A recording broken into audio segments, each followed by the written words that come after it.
Welcome to the Zeke Sky Podcast.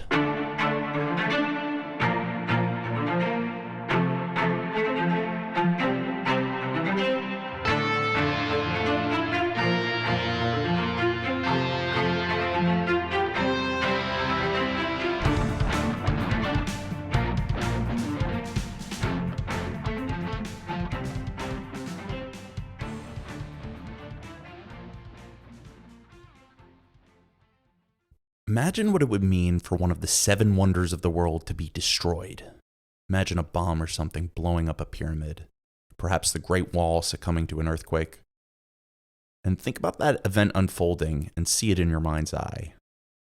I'd like to think that we as humans today have the scientific prowess to figure out exactly why it would have happened. And I'm sure that in the aftermath of something like that, the explanations would be immediately forthcoming.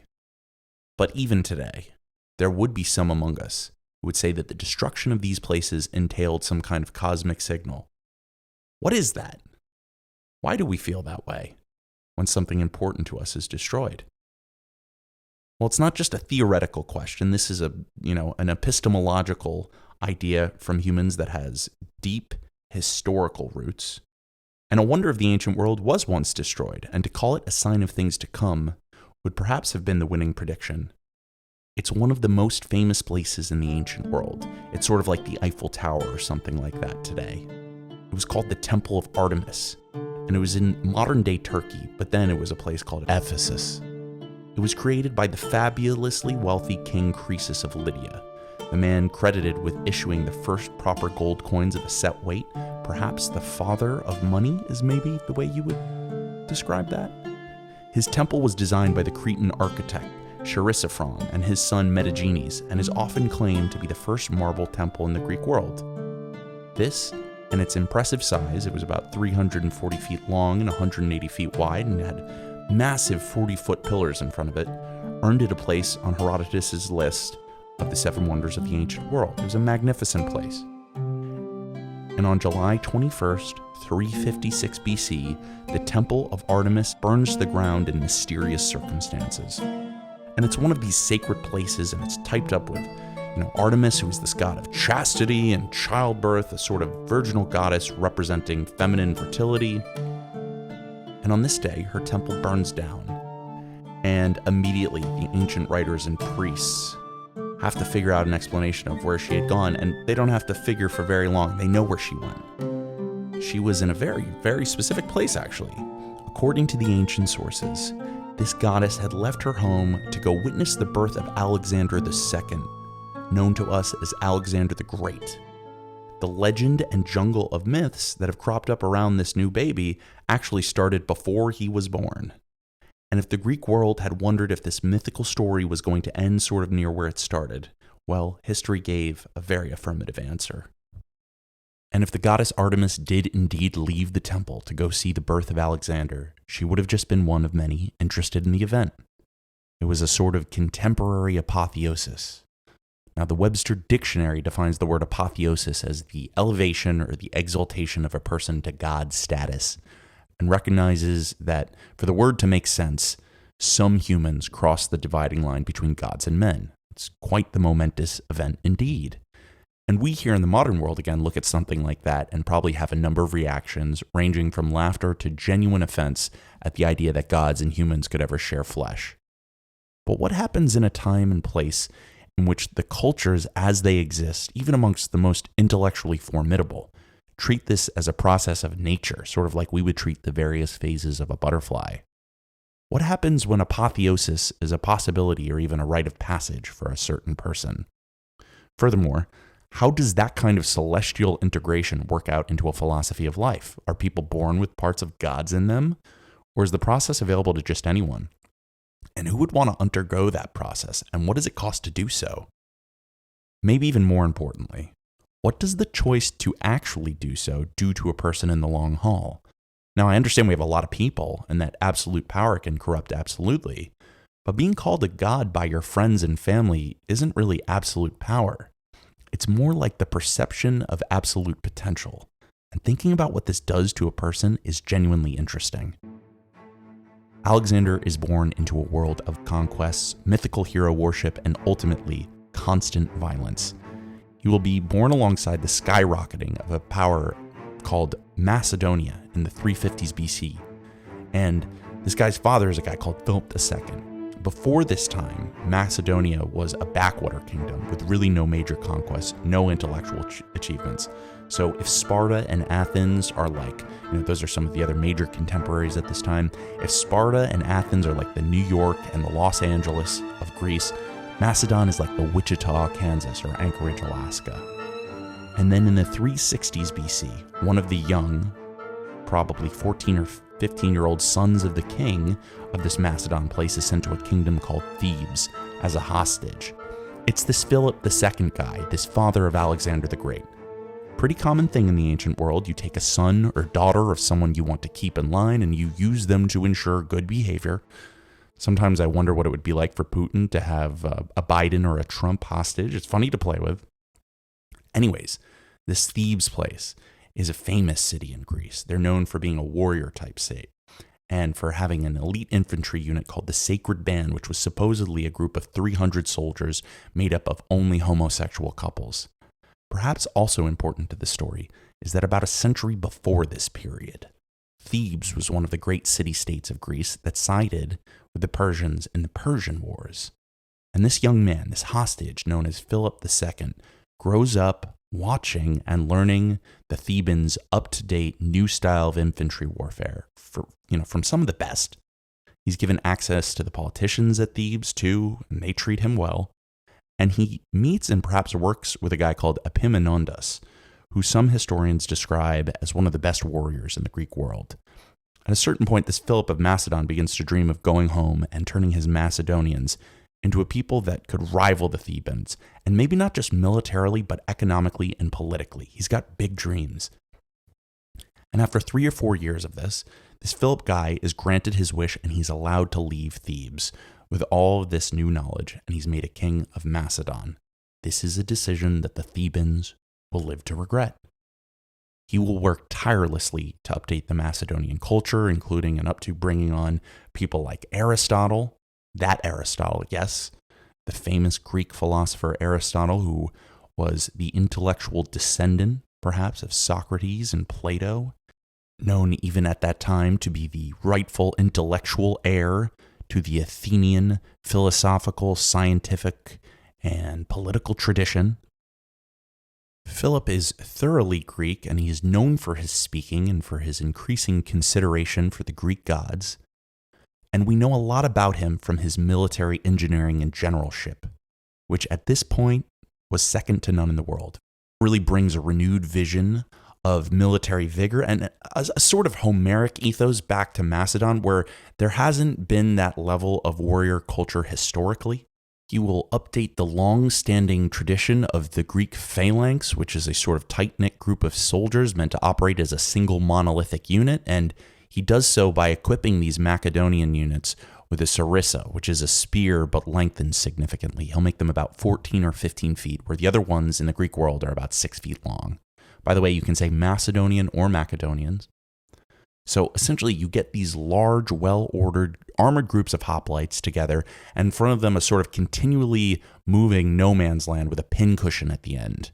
He will introduce new tactics, including siege towers and arrow-shooting catapults, and over about a decade, he creates one of the most dynamic and nasty fighting forces ever seen. He will work tirelessly also to update the Macedonian culture, including and up to, like I said, bringing on people like Aristotle to work with his son and families of the nobility. And he doesn't waste any time using his new power. He first starts by subjugating non-Greeks at his borders, like Thracians and Illyrians, to his rule.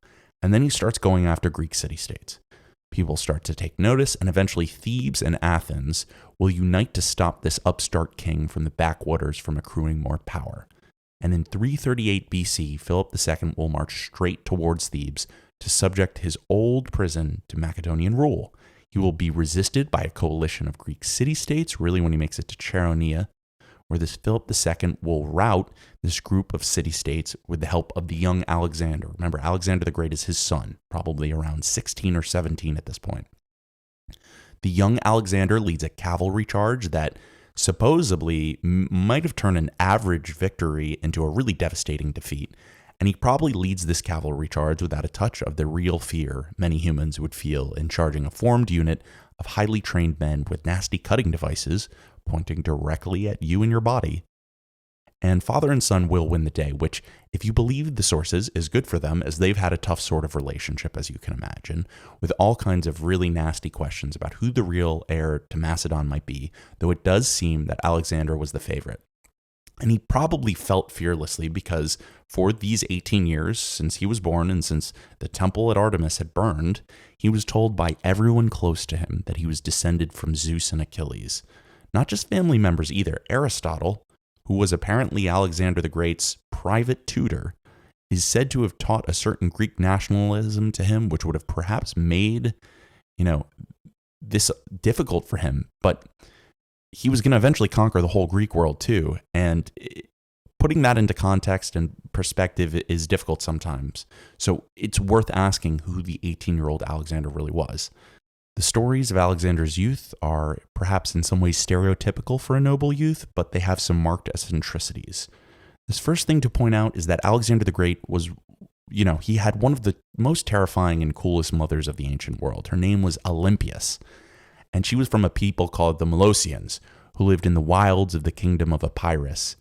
Most Greeks characterize these Molossians as barbarians, but barbarian or not, this woman is incredible and fascinating and wise and treacherous and just a handful for everybody. She will play a large role in shaping Alexander, as his father, Philip, isn't home too much, playing the stay-at-home mom sort of role.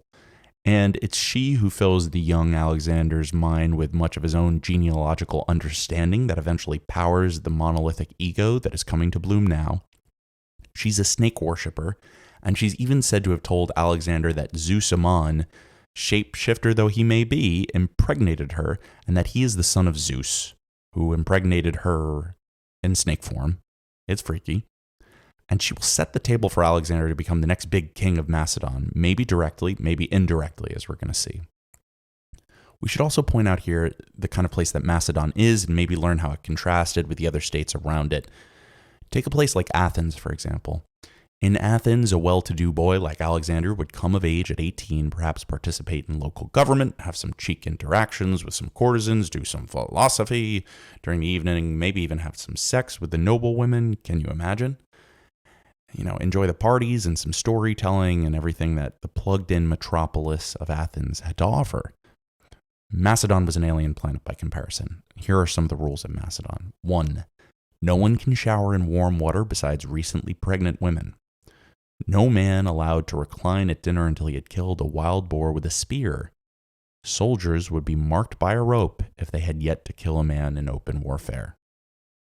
Yeah, I read that for the first time, and I thought to myself, wow, this sounds a whole lot like Sparta. And when you read about the specific time frame, the 360s BC in Greece, this is the kind of thing that some of the Greeks have maybe grown out of, maybe because they threw off the yoke of the Persians in those wars, but the ethos of Macedon here is really just still ancient and Homeric, and it's meant to inculcate the traditional warrior virtues that go back 1,000 years in this part of the world. The kind of stuff that you would have read about as stereotypes in the Odyssey or the Iliad.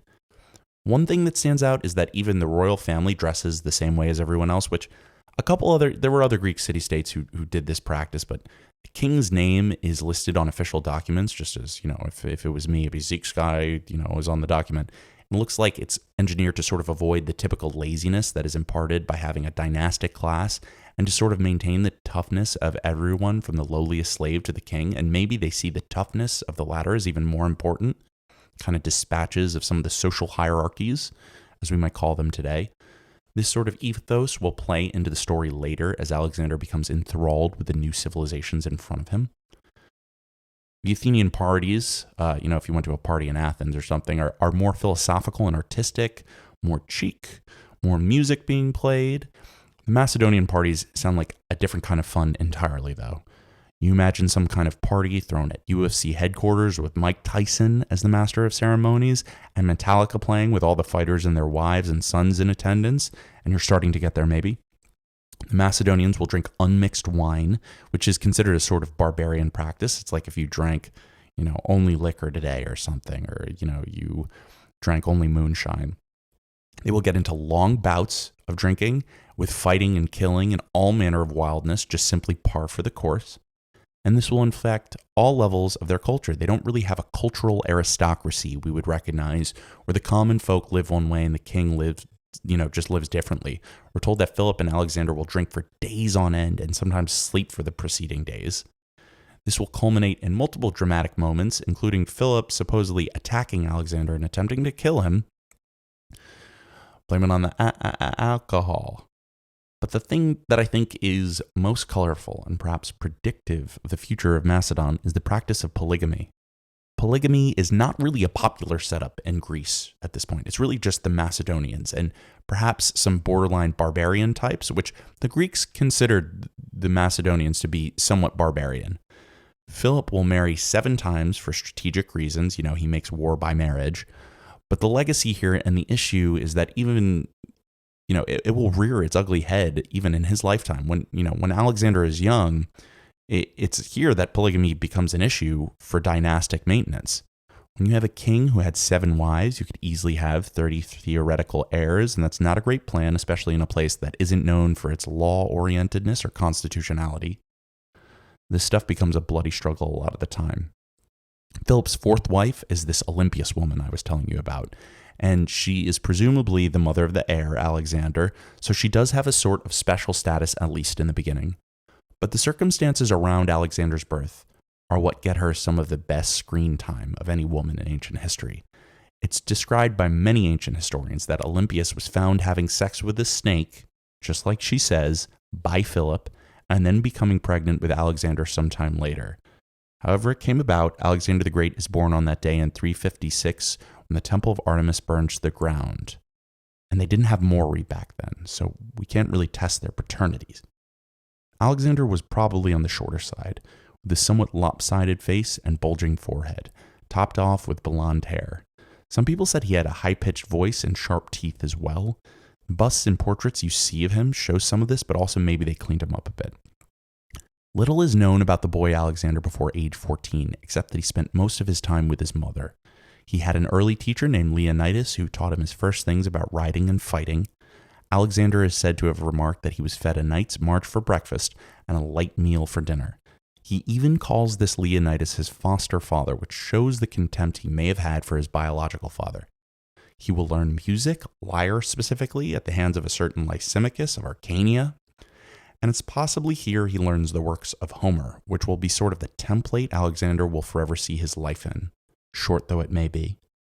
Reading will play a very large role in his life. He consumed history and philosophy and tragedy quite constantly, even while on campaign. But really, it's Homer's books he will keep under his pillow at night, along with a dagger. Then we get the first pronounced story from Alexander's youth, somewhere around when he's 13. He's with his father, Philip. They're together at a fair or something in the capital, and a horse trader is in town with a horse. The horse costs a small fortune. It's this big, glorious black stallion. And we're told this horse is so terrifying and irascible that none of Philip's buddies even want to try to get on it. Guy, UFC fighter type dudes don't want to get on this horse, which is why when Alexander, age 13, says he will ride the horse, Philip basically says, listen, if you can get on that thing, guy, he's yours. And somehow, some way, the 13-year-old Alexander manages to climb on this thing and ride it and bring an entire family to tears watching this. The horse's name is Bucephalus, and this horse will be with him for almost 2 decades. Now, is this story true? It's hard to believe that a bunch of cavalry commanders and seasoned warriors were unable to mount a horse that a 13-year-old boy could. It's even harder to imagine that the Thessalian horse trader was unaware of what could be done to tame the very expensive animal he brought for that exact purpose. But I wonder sometimes about this story, and I think with something like a horse, especially with something that can be so potentially injurious, something kids are maybe happier to take a little risk with sometimes. You notice they have that connection with animals. Who knows what the truth is? I'm sure it's possible that there's at least a kernel of truth to the story.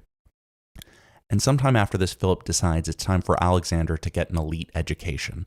The former king of Macedon, Amyntas III, had an effective doctor who had a son who we've already talked about called Aristotle. And so it came to be that the greatest philosopher and really scientist of the age was now Alexander the Great's personal tutor. And in the gardens of Midas, on the slopes of Mount Vermian in Greece, Aristotle begins to teach biology, ethics, literature, mathematics, medicine, philosophy, and zoology to Alexander. It's like Stephen Hawking being the personal tutor to a young Steve Jobs or something. Alexander will show a special attraction to philosophy, and he will consume a lot of it and go out of his way to fund philosophy and spare great philosophers, including a guy called Diogenes and a famous incident. Alexander will eventually repay Aristotle in other ways, besides his dad's copious silver and gold, of course.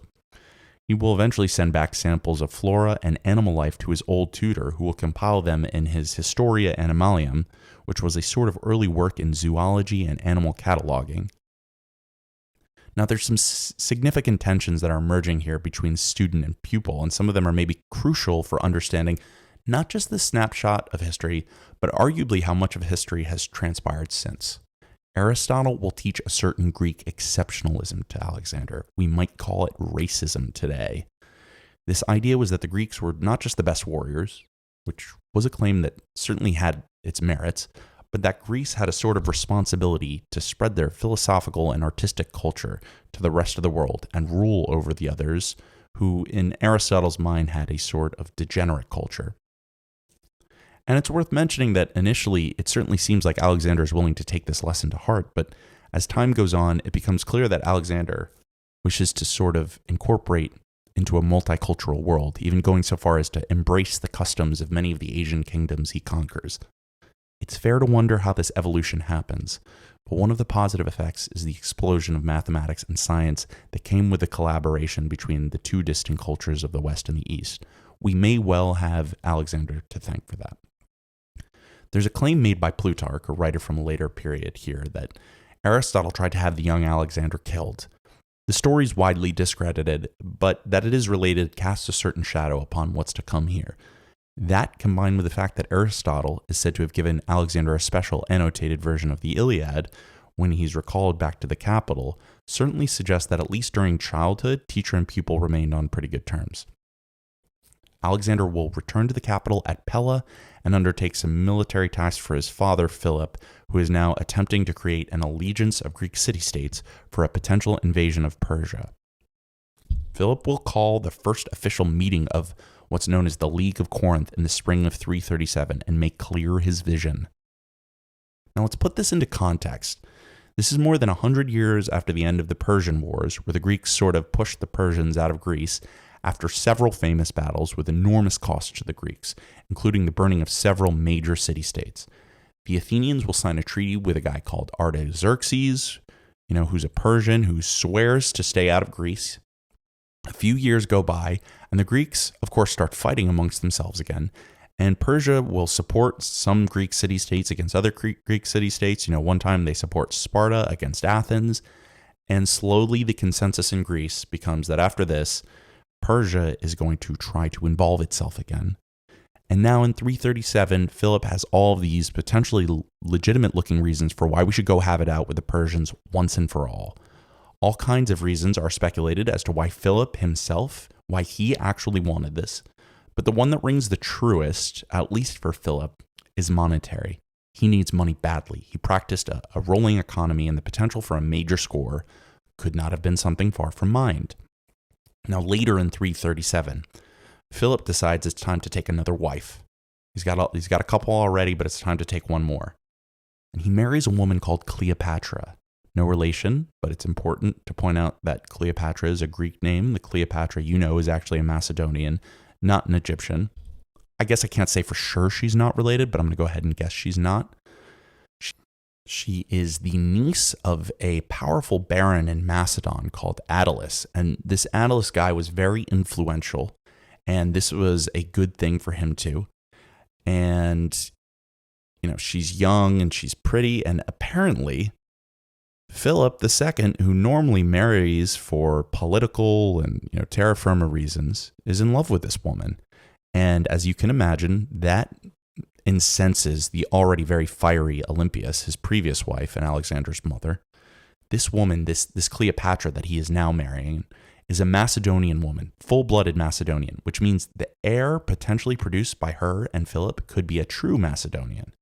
Alexander, if you remember, was the son of Olympias, who was a Molossian, and Philip, who was a Macedonian, which meant his blood was not pure. This Cleopatra, then, was potentially the mother of a more qualified future king, you know? It's good to have that on your resume, that you're the full-blooded heir. At the banquet for this marriage, Olympias and Alexander both in attendance, the father of the bride and this new Attalus give a toast. He says something like, "Let the gods will it that you shall produce a legitimate heir for Macedon." And Alexander loses it. He screams at this Attalus guy, perhaps draws his sword, demands an apology, and Attalus says, "Nope, not going to apologize." He will turn to his father and demand a forced apology from Attalus, and then Philip sort of tells his son to sit down and relax.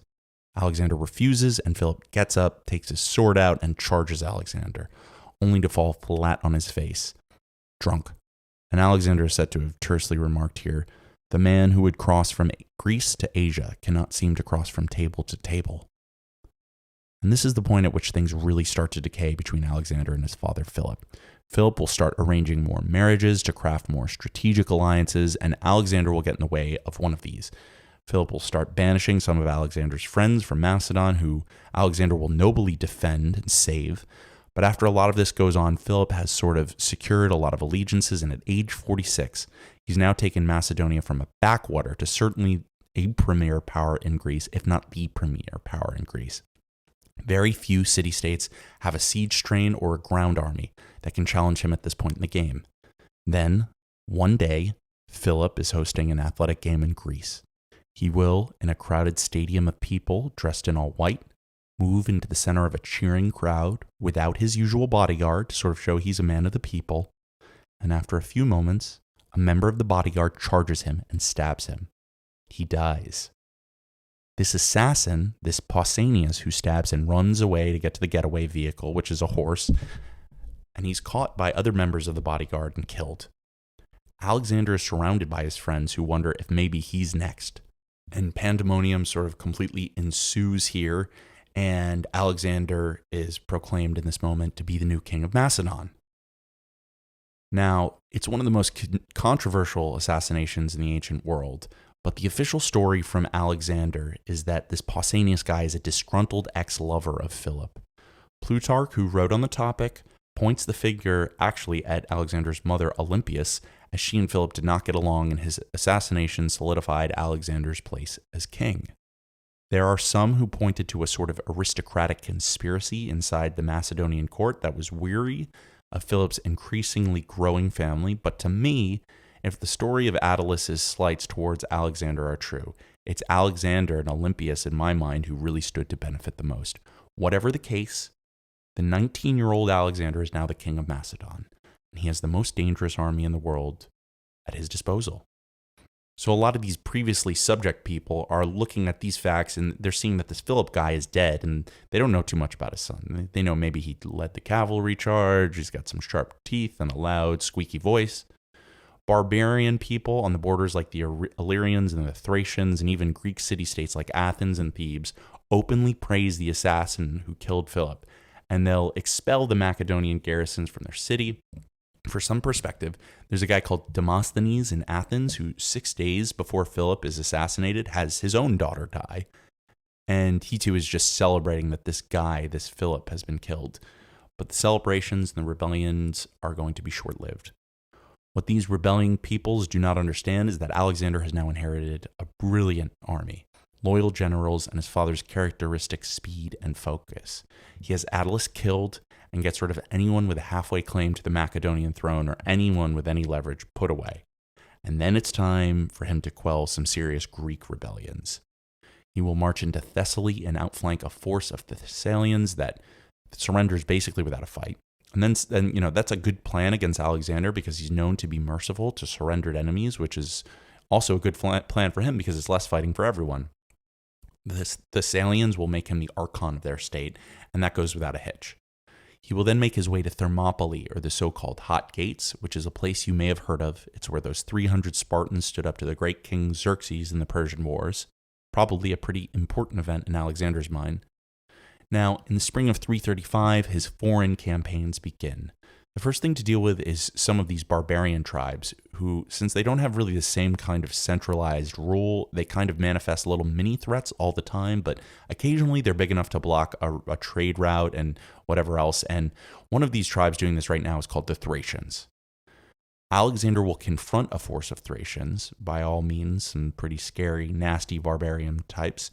He will find these Thracians along a pass in their own country, and look, while these barbarians, they're maybe not great at pitched battles, they're always good at using terrain to their advantage. It's what happens when you know your country and your enemy doesn't. And this force of Thracians pushes down like a ton of like wagons, maybe burning or with sharp objects down this narrow pass at Alexander's army. And these chariots come careening down at Alexander's. Now, if this wasn't a Greek army or one with a kind of battlefield discipline Philip had engendered, this would have been a disaster. But Alexander just sort of slyly orders his men to create a vertical shield wall, placing their shields above their heads and locking them together to form a sort of road of shields. And the chariots pass right above Alexander's army, completely sparing his army. They then break the shield wall and attack the army above, killing thousands and taking women and children as slaves back to Macedon. A lot of people found out about that story and thought it was incredible. He will build rafts to cross into fortified areas surrounded by water, and he will starve out a tribe called the Triballi, and generally show that his strategic brilliance was nothing to be trifled with.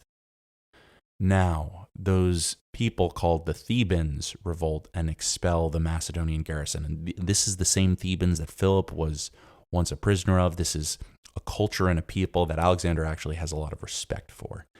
And it's actually easy to see why it got out of control. The Thebans are, they're respected by Alexander for some reasons you could predict. They're a Greek people with a storied military history. And they remember Alexander's father from, not so long ago. In recent memory, Alexander's father lived in Thebes. There were probably some who remember the situation, and his father, Philip, learned warfare from the Thebans. But Thebes, despite their epic military history, which, to be completely clear, the Theban hoplites and phalanx are right up there with the Spartans. But they also sided with Xerxes, the king of Persia, in the Persian Wars, and I'm going to guess Alexander's the type of guy with a long memory, even though this happened well before his birth. It's sort of like if the Canadians had sided with the Japanese in the Second World War. We have to remember here that Aristotle taught a certain Greek exceptionalism to Alexander, so this must have been an extremely difficult thing for him to do, but Alexander will burn Thebes to the ground, and he will sell every man, woman, and child into slavery. It's an unbelievably brutal moment, and it put the rest of the Greek world on notice, including Athens, who submit now to the new king, who's showing that he is just as talented and brutal as his father. And now Greece is for the most part under the control of Alexander, who's quickly showing that he is indeed Alexander the Great and not just Alexander II. And he will quell a few more internal enemies before returning to the Macedonian capital at Pella to begin preparations for the Asian expedition, which looks like it's 100% going to happen at this point.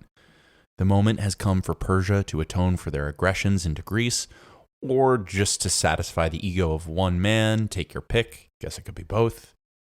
Now, I say this planning started then, but truthfully, Alexander had thought about Persia his entire life realistically. He would have read Herodotus's histories, which cover much of those Persian wars, and talks about Persia a lot. He will also read a guy called Xenophon, who wrote an account of Greek mercenaries in Persia. I heard one historian say that Alexander would have never been great if Xenophon had never been. Some potentially world-altering decisions happen here as well, right around this time, right before Alexander leaves. Now, Alexander's sexuality is a taboo topic even today, and it's hard to get to exactly what was going on in his love life, but when he's making preparations for this invasion, a guy called Parmenion, who is a leftover from his dad, a well-tried commander, and sort of the voice of reason maybe in the room, tells him he needs to have an heir now in case he dies over in Persia. And Alexander does not do this. So when he dies about 12 years later, Macedon has no heirs, and the leading figures in his administration fight over everything and tear it to pieces. It's a little like America falling apart after the Second World War. It's one of the greatest geographical political consolidations in world history, and it ends with absolute pandemonium, and we're going to get to all of that. Some people think Alexander was actually sexless, like he didn't want to have sex. It's said that during Alexander's childhood that Philip hires a prostitute to get Alexander interested in girls, and that fails. Either way, in the spring of 334, Alexander is off to march the 300 miles from Pella to Cestus, making for what the Greeks called the Hellespont and what we today call the Dardanelles. He will gather troops from all over the place and will make his way straight to a boat to cross the small patch of water between Europe and Asia, preparing for these Persian conquests. And the world will never be the same again. Now, everything that happens here has been debated for a long time, and one of the problems is that we've had mostly Greek sources dealing with this campaign. There are now some documents emerging from the East, including some military documents that are useful. Alexander had every interest and sort of had the characteristics of a person who would want the sources to say what he wanted. A common source that historians will use today is called Arrian. Arrian is writing hundreds of years after Alexander died, though, and he's working from primary sources that existed from Alexander's lifetime in his time. They don't exist anymore. He compares the sources and sort of synthesizes all of them into one account. Arrian talks about the religious rites that Alexander takes here and Alexander's tendency to gravitate to a sort of Homeric ethos. Quote, one account says that Hephaestion laid a wreath on the tomb of Patroclus, another that Alexander laid one on the tomb of Achilles, calling him a lucky man, and that he had Homer to proclaim his deeds and preserve his memory. And well might Alexander envy Achilles this piece of good fortune, for in his own case there was no equivalent. His one failure, the single break, as it were, in the long chain of his successes, was that he had no worthy chronicler to tell the world of his exploits. End quote. So you can see here Alexander is really trying to set himself up as sort of being Achilles, and he's literally envious of Achilles. Part of this apotheosis thing that's so wonderful in this world where you believe in living gods and that humans can become living gods is that if you want it for yourself, the divine really becomes the terrestrial and the impossible becomes the potential. And here Arrian kind of tells you exactly why he wrote this book. And, I think this is really powerful here because Arrian clearly felt that this was one of the greatest deeds he could have done. Quote, no matter who I am that makes this claim, I need not declare my name, though it is by no means unheard of in the world. I need not specify my country and family or any official position I may have held. Rather, let me say this, that this book of mine is, and has been from my youth, more precious than country, and kin, and public advancement. Indeed, for me, it is these things. And that is why I venture to claim the first place in Greek literature, since Alexander, about whom I write, held first in the profession of arms. End quote. Who this writer thinks he is and who he thinks Alexander is. He says this is more important than his family, than his career. It's incredible. And, it really leads us to want to think about what the wider context of this war might have been and why this is a meaningful event to someone hundreds of years later. So let's talk about these people, the Persians, for a moment. The Persian Empire at this time stretched from modern Bulgaria to Pakistan and as far south as Egypt. Their king is entitled a King of Kings with a capital K, and this King of Kings had divided these lands into 20 satrapies, which were sort of independent regions with a leader that would answer to the king. The great king, King of Kings, King of Land, by the will of Ahura Mazda, as the ancient Persians would have thought, ruled from several royal capitals that were interconnected by an excellent system of roadways, one which ran about 1,600 miles. The supply routes of the empire are so efficient that Alexander will make a point of capturing them and using them for himself whenever possible. The wealth of the Persians is legendary, and so was the king's practice of holding a harem of 365 women. Being a king in Persia is a totally different thing than being one in a Greek city-state, and Alexander will find that out. But just as in Greece, the king is responsible for both the administrative duties and the military ones, which means that this king is expected to be out there on the battlefield should it ever come to that. And the current king is Darius, and he probably gets word about Alexander right around the time he's leaving Greece. Alexander will reach the Persian side of this Hellespont, right? Remember, that's that small body of water that separates Europe from Asia, and he will accept the submission of some Ionian Greeks who are glad to see him for the most part. They're living over there. And the Persians will get a report about this Alexander situation, and they've got mixed opinions about how to deal with him. There's one guy, he's called Memnon, and he's an ex-Greek mercenary who sort of hooks up with the Persians and recognizes the nastiness of the Alexandrian coalition. And he tells the Persians that they should basically burn all their stuff and starve Alexander while sending an army to Macedon to hit them at home. But as you can imagine, the Persians don't like this, and they decide that they want to meet Alexander in open combat. And as you can imagine, that's not a good idea. One of the satraps of Persia is sent off to meet Alexander and this nasty Macedonian army at a place called the Granicus River. Alexander will show up to this place with about, 20,000, maybe 25,000 soldiers, consisting of about 12,000 infantry, 20 to 25,000 total, but about 12,000 heavy infantry, and about maybe 4,000 light cavalry and 5,000 heavy cavalry. The core of this army is that nasty Macedonian infantry with the long pike spears. It's designed to absorb a frontal charge. Alexander would have been riding with a cavalry in a unit designed to expose enemy weak points. He's got Parmenion on his left side, on one side of this river, who's got some Greek and Thracian infantry and cavalry, and Philotas has a companion cavalry next to Alexander. They will reach this place, the Granicus River, and it's a sunken river beneath these steep banks. They will get to this river and they will see an army being led by a Persian called Spithridates. That army will consist of about 20,000 infantry, of which 4,000 to 6,000 are actually Greek mercenaries. It will also have about 20,000 cavalry with some normal light cavalry and cataphracts, and a cataphract is a sort of heavily armored horse. So maybe he's outnumbered 2-1, probably a little less, maybe right around 2-1. They'll have this Memnon guy that's that Greek mercenary on the left with the Persians, with some Greek mercenaries, and the Spithridates guy will have cavalry and infantry in the center. Persian force did not have crack-heavy infantry, but for all the weaknesses there, the core of this army is actually fiercely tough cavalry.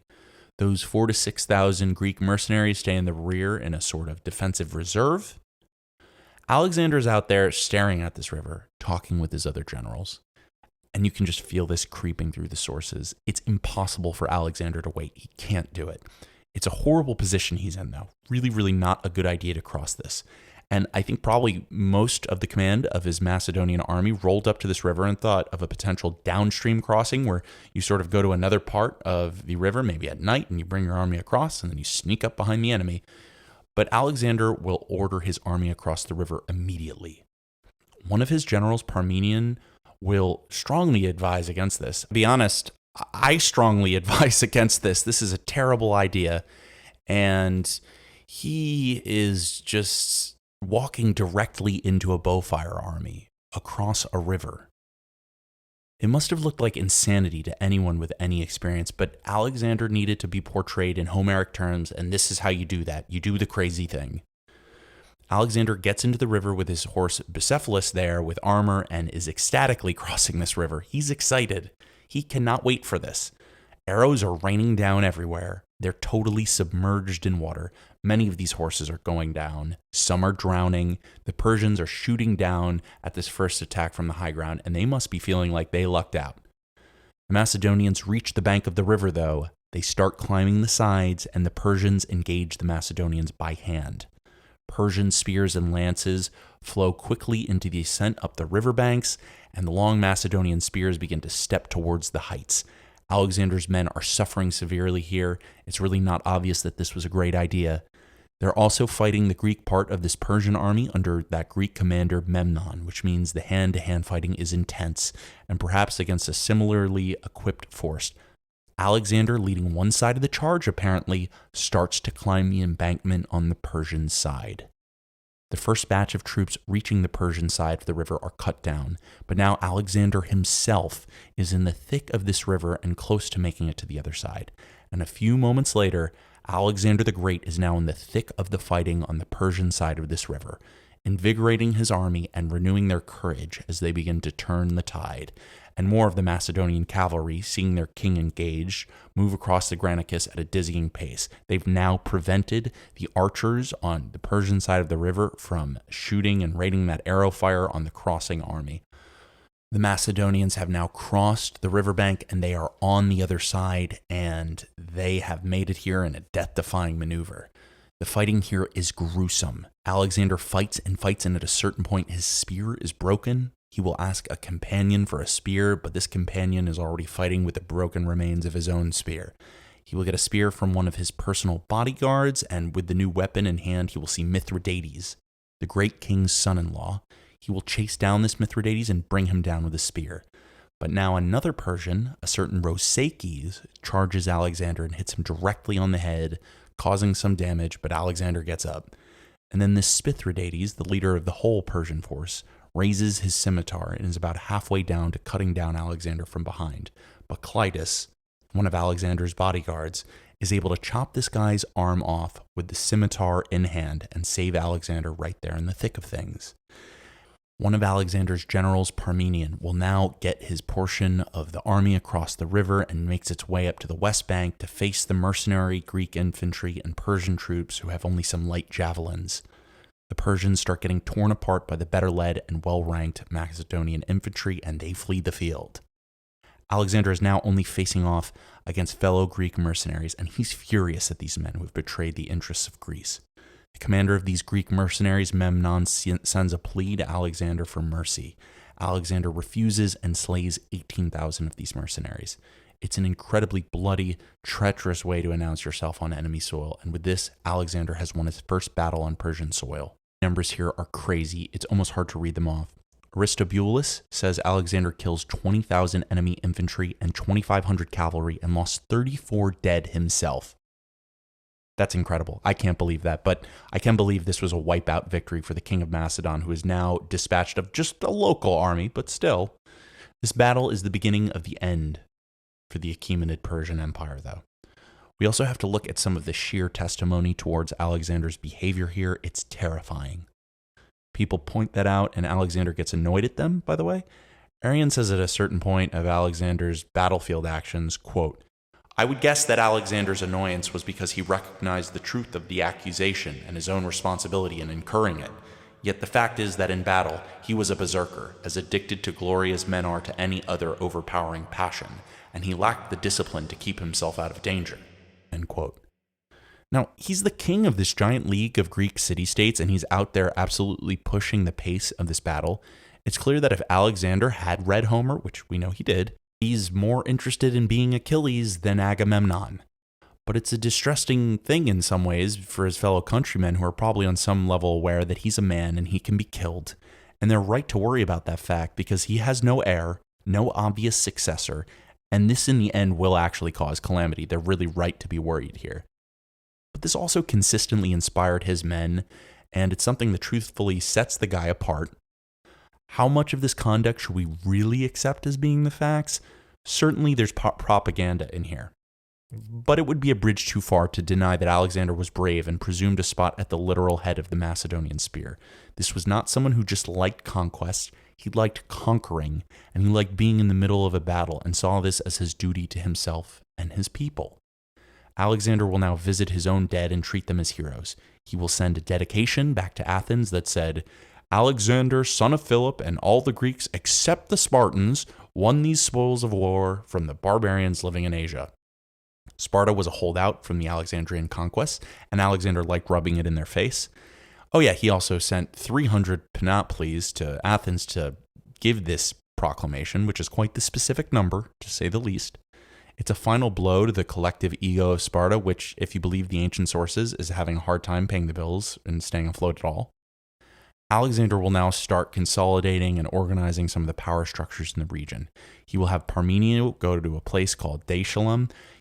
He'll send a few of his guys to become satraps of some of the regions that are now under his control. And he will use the Persians' own travel and supply lines to do all this. And it's just like he uses and inherits those. You know, he doesn't really restructure the administrative protocols. He just sort of puts his guys into the positions that the Persians have sort of historically had as governors, right? Those are the satraps. He will get all sorts of submissions of local peoples, and he will have a new statue of himself commissioned. And things are going quite well for a while until he gets the word that 400 Persian ships are racing down the coast towards the powerful city of Miletus, where there is a formidable commander hanging out known as Hegesistratus. He has to deal with it immediately. It threatens his baggage train and his communications. So Alexander will march to this Miletus place, and he will have a navy about half the size of the Persians kind of shadowing him. He gets there before the Persian ships, where one of his generals, Parmenion, urges him to fight the Persians at sea. Alexander oddly turns this down, actually citing the superior seamanship of the Phoenician and Cyprian navy, and that's really what this Persian fleet is, actually. The Persians sort of hired subsidiaries for many things, and naval power is one of the things they outsourced a lot. He will pretty easily take the city of Miletus, though, and he will treat the civilian population well, but he will execute the military leadership, which is sort of his MO. He will then dispatch of his navy entirely, telling Parmenion, we don't need it. And he'll just start sort of methodically taking cities on the coast where it would be ideal to park, ships. And this initially works, but it will backfire a little down the line. Then comes the city of Halicarnassus, which is a famous city. Herodotus, the writer of the Histories, which is probably the most famous piece of ancient literature at this time, besides, the Odyssey or the Iliad, was from this place. It's a cultured city with a massive defensive wall, 6-foot defensive walls on top of which are fortified battlements and a series of high towers. Below all of this is a moat which is about 40 feet wide, beyond which is the city and 2 citadels. There's also a harbor which Alexander can't really block since his fleet's gone. It's a high-value target, and Alexander wants to take it, and the Persians desperately want to keep it. And you can tell because the great king isn't taking any chances with the current satrap, who's a guy called Orontabades. He puts our old friend Memnon of Rhodes in charge. Better to fight a Greek when you have a Greek.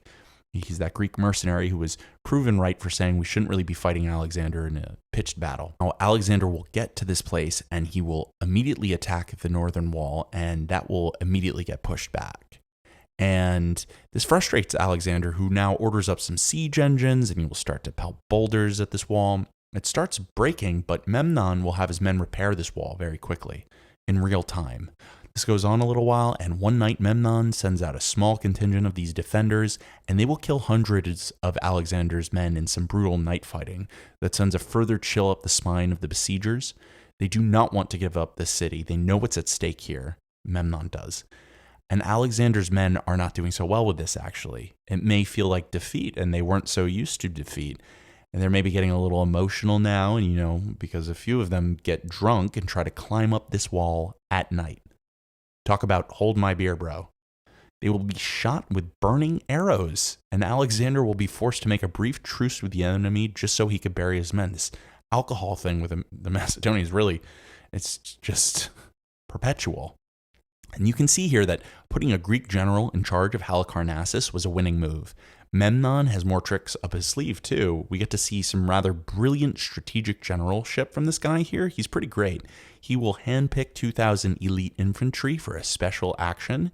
He'll send out 1,000 of them to sort of stealthily light fire to the siege engines, and will leave 1,000 also in wait at the west side of the city, sort of waiting for the Macedonians to respond, and they ambush these responding Macedonians. Unfortunately, the Macedonians bring a larger force over and beat this attack back badly, and many of these attackers will rush back to the city to Memnon, who's not so happy about that. Memnon and Orontabades set fire to the city and leave on some ships. Alexander gets in, and now he has taken a major prize of the Persian Empire. This is looking like a good first down for Alexander. He allows his men to go home and see their wives. This happens, and then he takes more submissions. There's perhaps a plot to assassinate him. And he makes his way to a place called Gordium, where there's a very famous item called the Gordium knot. It was there because a man named Gordius had set out from Macedon in the 8th century BC, and at this place had founded the Phrygian dynasty. His son Midas, yes, that Midas, had dedicated Gordius's knot to Zeus, and the wagon that it was on to Zeus. And the wagon was famous because the knot was fastened to it, and it was made of wood tied in such an intricate manner that the ends could not be seen. And there was a sort of prophecy that whoever untied this knot would become king of all Asia. And Alexander shows up at this knot where I imagine other people had tried a more sportsmanlike approach to untying it, with their hands or maybe some pliers. He just kind of pulls out his sword and chops it in half. But he's got problems down in the Aegean anyways. This is not going to spare him from everything, even though there's a lot of excitement about the fact that he did that. Memnon, that Greek general who went all Persian, has been rather brilliantly pushing back some of these Macedonian gains using a fleet. he uses the sheer size of his fleet to convince some recent Alexandrian converts, including the island of Chios, to sort of revert back to Persian allegiance status. He starts making his way to mainland Greece, and maybe there's going to be a counterattack on the homeland. This goes on for a while until Memnon manages to get himself killed trying to put a place called Mytilene under siege. He's replaced by a family member called Pharnabazus, who also does a good job reining in some of these places, and eventually he will take back Mytilene. And when this happens, the word gets out, and a lot more of them rebel, including Miletus, who Alexander just converted like a second ago. So they're rebelling against Alexander now. Pharnabazus gets really aggressive here. He will sort of cordon off some important places at the Hellespont and even bring his navy in striking distance of Greece. He'll also do what these Persians are so good at and support other Greek city-states to destabilize the Greek coalition. In this case, it's Sparta who he supports, and that will eventually manifest in a Spartan attempt to overthrow Macedon. Now, Alexander's strategy of abandoning his fleet backfires right here. He has to reassemble a new one, and this is a pain. He will restore some of his communication lines cut off by Pharnabazus, hire some mercenaries back home to deal with what's now a full-scale Spartan rebellion, which sounds like terrifying, but Sparta is not what she once was at this point. This actually is something he can deal with. It seems like Darius, the king of Persia, did not take lightly Alexander's cutting of the Gordian knot. He will have people send in troops from all over the empire to deal with Alexander, and that allows Alexander to take some more small cities and really operate his sea forces. And he's really leaving his mark here right now. He will set up democracy in a lot of these places, getting rid of pro-Persians, really setting them up as Greek colonies in some ways politically. But at this point, Alexander has a lot of momentum. He will perhaps let his wits get away from him when he jumps into the icy river Cydnus with his armor on. He'll be dragged out of this river and come out with full-on tropical fever and almost die. A week goes by and Alexander's condition just worsens. His doctor prepares him a potion finally. He will get a letter right before he drinks this potion, apparently that he should be wary of an assassination attempt. But he drinks this potion anyways and gets better, which shows he hasn't yet developed the trust issues on the magnitude we will see from him later on. Darius gets word of Alexander's bad condition, and he gets his visors all together, and they tell him that he's got to confront Alexander in person now. With one notable holdout, however, a guy called Charidemus, who's a Greek and says that basically the Persians aren't well suited for this fight. Darius has that guy killed, and he starts marching his army towards the west where Alexander is, and he stops in Babylon and other places along the way to build up his force. Both sides start scoping out potential locations for this next battle. Alexander gets himself into a mountain pass where he expects Darius to sort of come at him directly, but Darius has other plans. He's with his wife and kids, and they're taking the scenic route. In a brilliant move, Darius marches his army to the north around the mountain range that Alexander is camped in, all the way to a city Alexander set up as a supply center, not well guarded. Darius manages to kill some advanced scouts of Alexander's armies and sort of outflank Alexander and cut off his supply that was coming from Isis, which is that city, ISS-US, not ISIS, like the ISIS. He manages to put Alexander in an extremely bad position, and he's got to make some changes before deploying troops. Alexander is shocked, to say the least. He's been outflanked, and he has to rouse his troops a lot to get them ready for what's coming here. They'll find themselves at the plain outside Isis on a 2-mile wide stretch between the Mediterranean Sea and the Amanus mountain range. Alexander will take his probably 40,000-man army and stick it out at a place called the Pillar of Jonah. Darius, with his reportedly 250,000-man army, will make camp below. It's a huge discrepancy in force, and you get the feeling that Alexander's men are probably terrified, but I also can't help but feel that this is exactly what Alexander wanted. Also, I think probably the numbers here a little exaggerated. I think it makes sense to think that the Persian force here is, really, really great, but you will see numbers that range from 100,000 to 200,000. In the worst case scenario, Alexander is probably outnumbered about 5-1. In the best case scenario, he's outnumbered 2 or 3-1. At daybreak, Alexander marches out in a large column with infantry in front and cavalry behind. They continue as a single column for a while and then disciplinedly form the long battle formation sideways. So it's like they came out in a pencil kind of shape forward, and then they slowly become a horizontal line. Darius gets word of Alexander's full deployment and starts sending skirmishers up to the front of this line. Darius, the King of Kings, is in the center of this Persian army, surrounded with a royal bodyguard called the Immortals. Off to the left, he has some Greek infantry. He's got some mixed Achaemenid Persian cavalry and some mounted skirmishers on a hill behind him. Alexander's main battle line is 6 brigades of phalangites, led by an assortment of his best generals. To the left is Cretan archers and some hypospasists, and Alexander is with them on that side, on the left, with some archers and Thessalian cavalry fleshing that out. The first thing that happens is that Alexander has some of his skirmishers go out and deal with that force lurking on the right of the field behind some hills. They will run back to the Persian lines, this force. He will then order a slow advance, Alexander will, towards the main body of the Persian army. He halts briefly, attempting to bait the Persian king Darius out, but the king doesn't fall for this. Alexander will get into the front of his army, explain the harm that the Persians have done to the Greeks since time immemorial. And at that moment, Darius's cavalry and Alexander's wings charge at each other.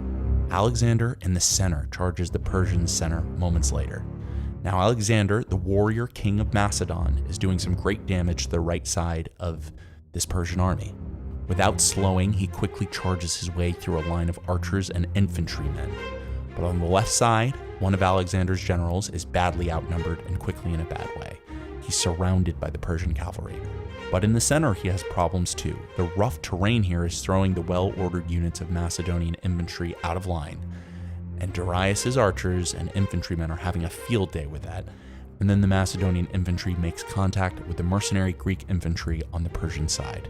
Mercenaries are able to break the coherently ranked Macedonians, and this Macedonian center is forced to retreat. This doesn't look like a good situation for Alexander. But one of Alexander's generals, a certain Ptolemy, manages to keep the line steady and fills in the gaps. Alexander, on the other hand, has now completely dismembered the Persian forces on his side, and he races around the battlefield and manages to get behind the center of this Persian army. This relieves a significant amount of pressure in the front and allowed the Macedonian front to reorganize. And then, on the right, Alexander sees gold. It's the King Darius, and in true Homeric fashion, he charges immediately at Darius. They start hacking through some Persian cavalry who were placed to protect Darius, and within a short time, his most elite units are now charging towards this guy, this king of Persia, this Darius the king.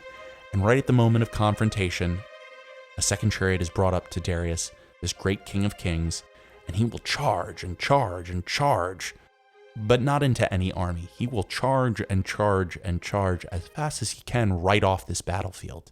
He flees on this chariot, and this Persian army just melts away. Alexander will order that Darius is chased until he gets word that another part of his army may need some help. He will reorganize there and start chasing down the fleeing Persian force when he gets the chance, issuing orders of no mercy to the enemy. More Persians will die in the retreat than in the battle of itself, which is actually quite common. 100,000 Persians will die, and Alexander will lose about 1,000 in this process. Now, there's a lot of slander in the Greek sources about this moment. Darius will not only flee this battlefield, he will leave his wife and kids there for Alexander to snatch up. Some historians will say that Darius leaving his family here shows that this wasn't an act of cowardice, and that he thought that maybe the empire couldn't survive if he personally didn't. But it's hard not to see that Darius is a coward here. And I'm sure it would not have escaped the strategic mind of Alexander, who now is very aware of his adversary's psychological inferiority complex. Now, there's actually a mosaic actually depicting the exact situation that was discovered in the House of Fawn at Pompeii about 200 years ago. It shows Alexander charging Darius with both of their eyes on each other. Clearly, the news of this event was spread far and wide and perhaps fleshed out a stereotypical dichotomy between Greek and Persian warriorhood that still has its adherents today. Alexander will raid the Persian tent, and there will be some real perspective in this moment. Alexander is a king who has spent his whole life as royalty, but when he goes into this tent, it's a sort of alien land of luxury even to him. He's said to have remarked, "So this is what it's like to be a king," which probably presents another Persian-Greek dichotomy around luxury. The Greeks were a comparatively poor people, and this stuff of having, hundreds of concubines and a moving sort of mobile palace boggled the minds of many of them. And then Alexander comes across Darius' wife and children. They're extremely upset, obviously, but Alexander sends one of his commanders to let them know that, Darius is alive, your father and your husband is alive. He treated them with dignity as befitted them and told them that his war was against Darius, not his family. He will arrange for them to learn Greek and find worthy marriages for the women and the children. There's a famous story of Darius' wife coming to Alexander's tent and greeting Alexander's friend Hephaestion, thinking he was Alexander, as Alexander was the shorter of the two, and they all sort of laugh at her. And Hephaestion said, "I'm not Alexander, he is." This woman, this queen, freaks out and thinks she's in big trouble and she's going to get her head cut off or something. And Alexander just sort of coolly smiles and says, "Don't worry, Hephaestion is an Alexander too." It's a cool way to be. Now, all of this stuff could be just kindness, but if you're trying to set up the continuity of rule here, this is actually the right plan. Make it so you're just surgically excising this one guy, Darius, and the rest is just going to be exactly the same as it was before, and that's actually a pretty good plan. But it's also possible Alexander fell in love with this queen and really just did this stuff because it kept with his dignity. But Darius, the king, was just fled this battlefield, is not happy with the situation, and he starts offering Alexander deals. And some of this stuff is, you just hope that this is really, really what happened, because it's so emotional and at the same time so cynical and self-serving. But either way, Alexander gets a letter from Darius, the king of kings, who's now been defeated in a major battle. And by the way, when you hear about Philip and Artaxerxes, Artaxerxes is one of the other kings of Persia from before Darius, and this is what he's talking about here. But, quote, "Philip and Artaxerxes were on terms of friendship and alliance, but upon the accession of Artaxerxes' son, Arsus, Philip was guilty of unprovoked aggression against him. Now, since Darius's reign began, Alexander has sent no representative to his court to confirm the former friendship and alliance between the two kingdoms. On the contrary, he has crossed into Asia with his armed forces and done much to damage the Persians. For this reason, Darius took to the field in defense of his country and of his ancestral throne. The issue of the battle was as some god willed. And now Darius the king asks Alexander the king to restore from captivity his wife, his mother, and his children, and is willing to make friends with him and be his ally.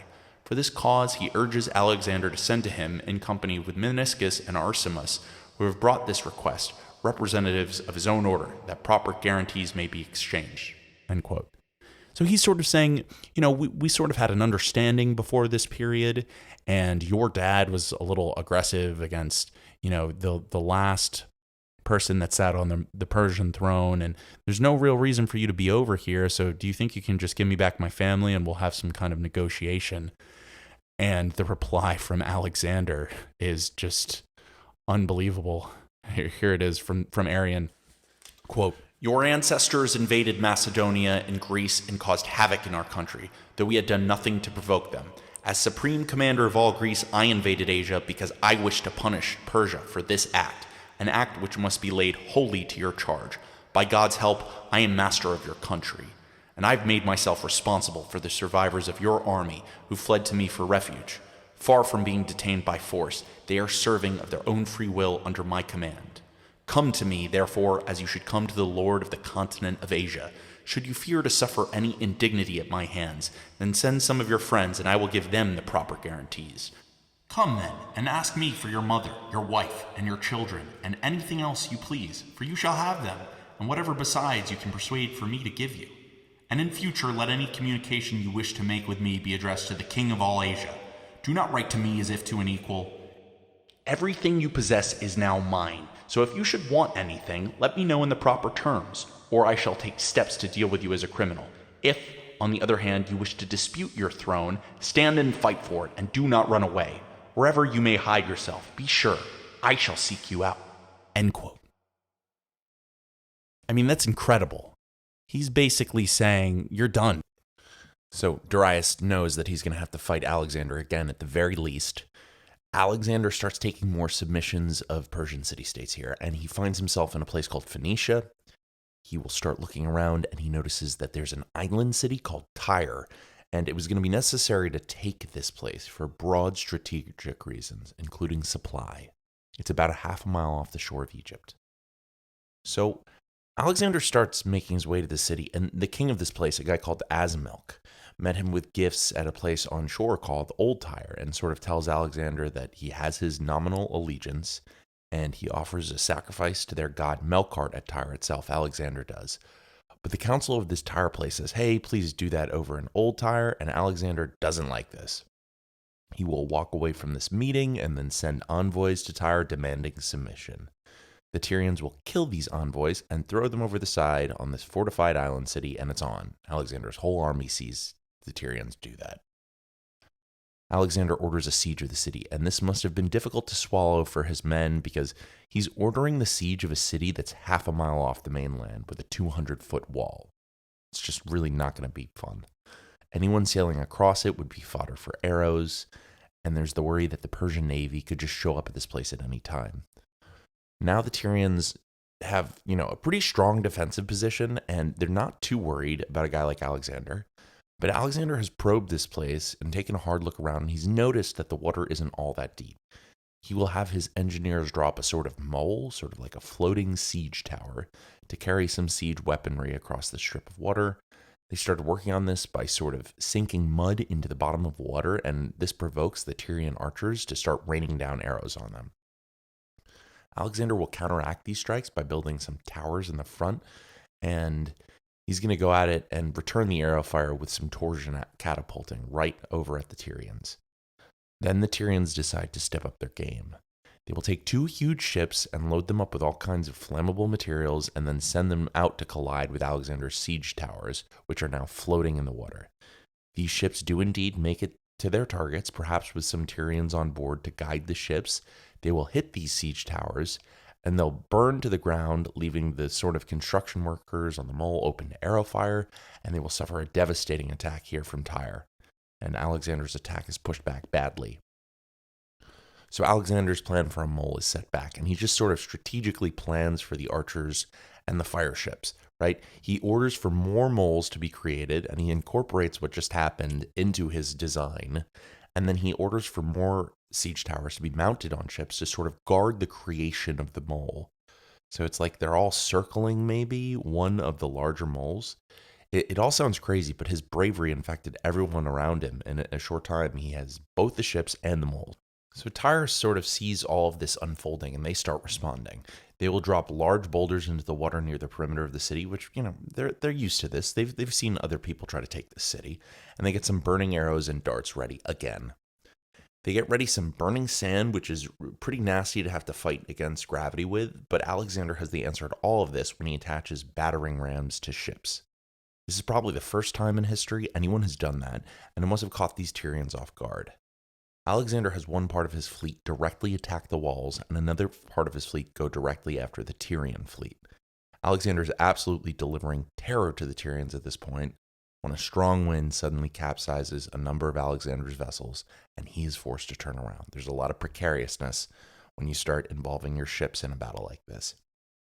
A few days go by of these conditions with Alexander not really making any progress. And then he sends his fleet out again, and he starts trying to dig up these boulders that the Tyrians sunk in the water. He will manage to get these rocks out of the water, and a number of his defenders can get through to the walls, open the gates, and with a small assault force crosses the mole, and a 6-month siege ends in a bloodbath. 6,000 Tyrians will die, and 3,000 will be enslaved here. Alexander will have some of the bodies symbolically crucified along the coast next to Tyre. He was not very nice if you tried to prevent him from coming into your city.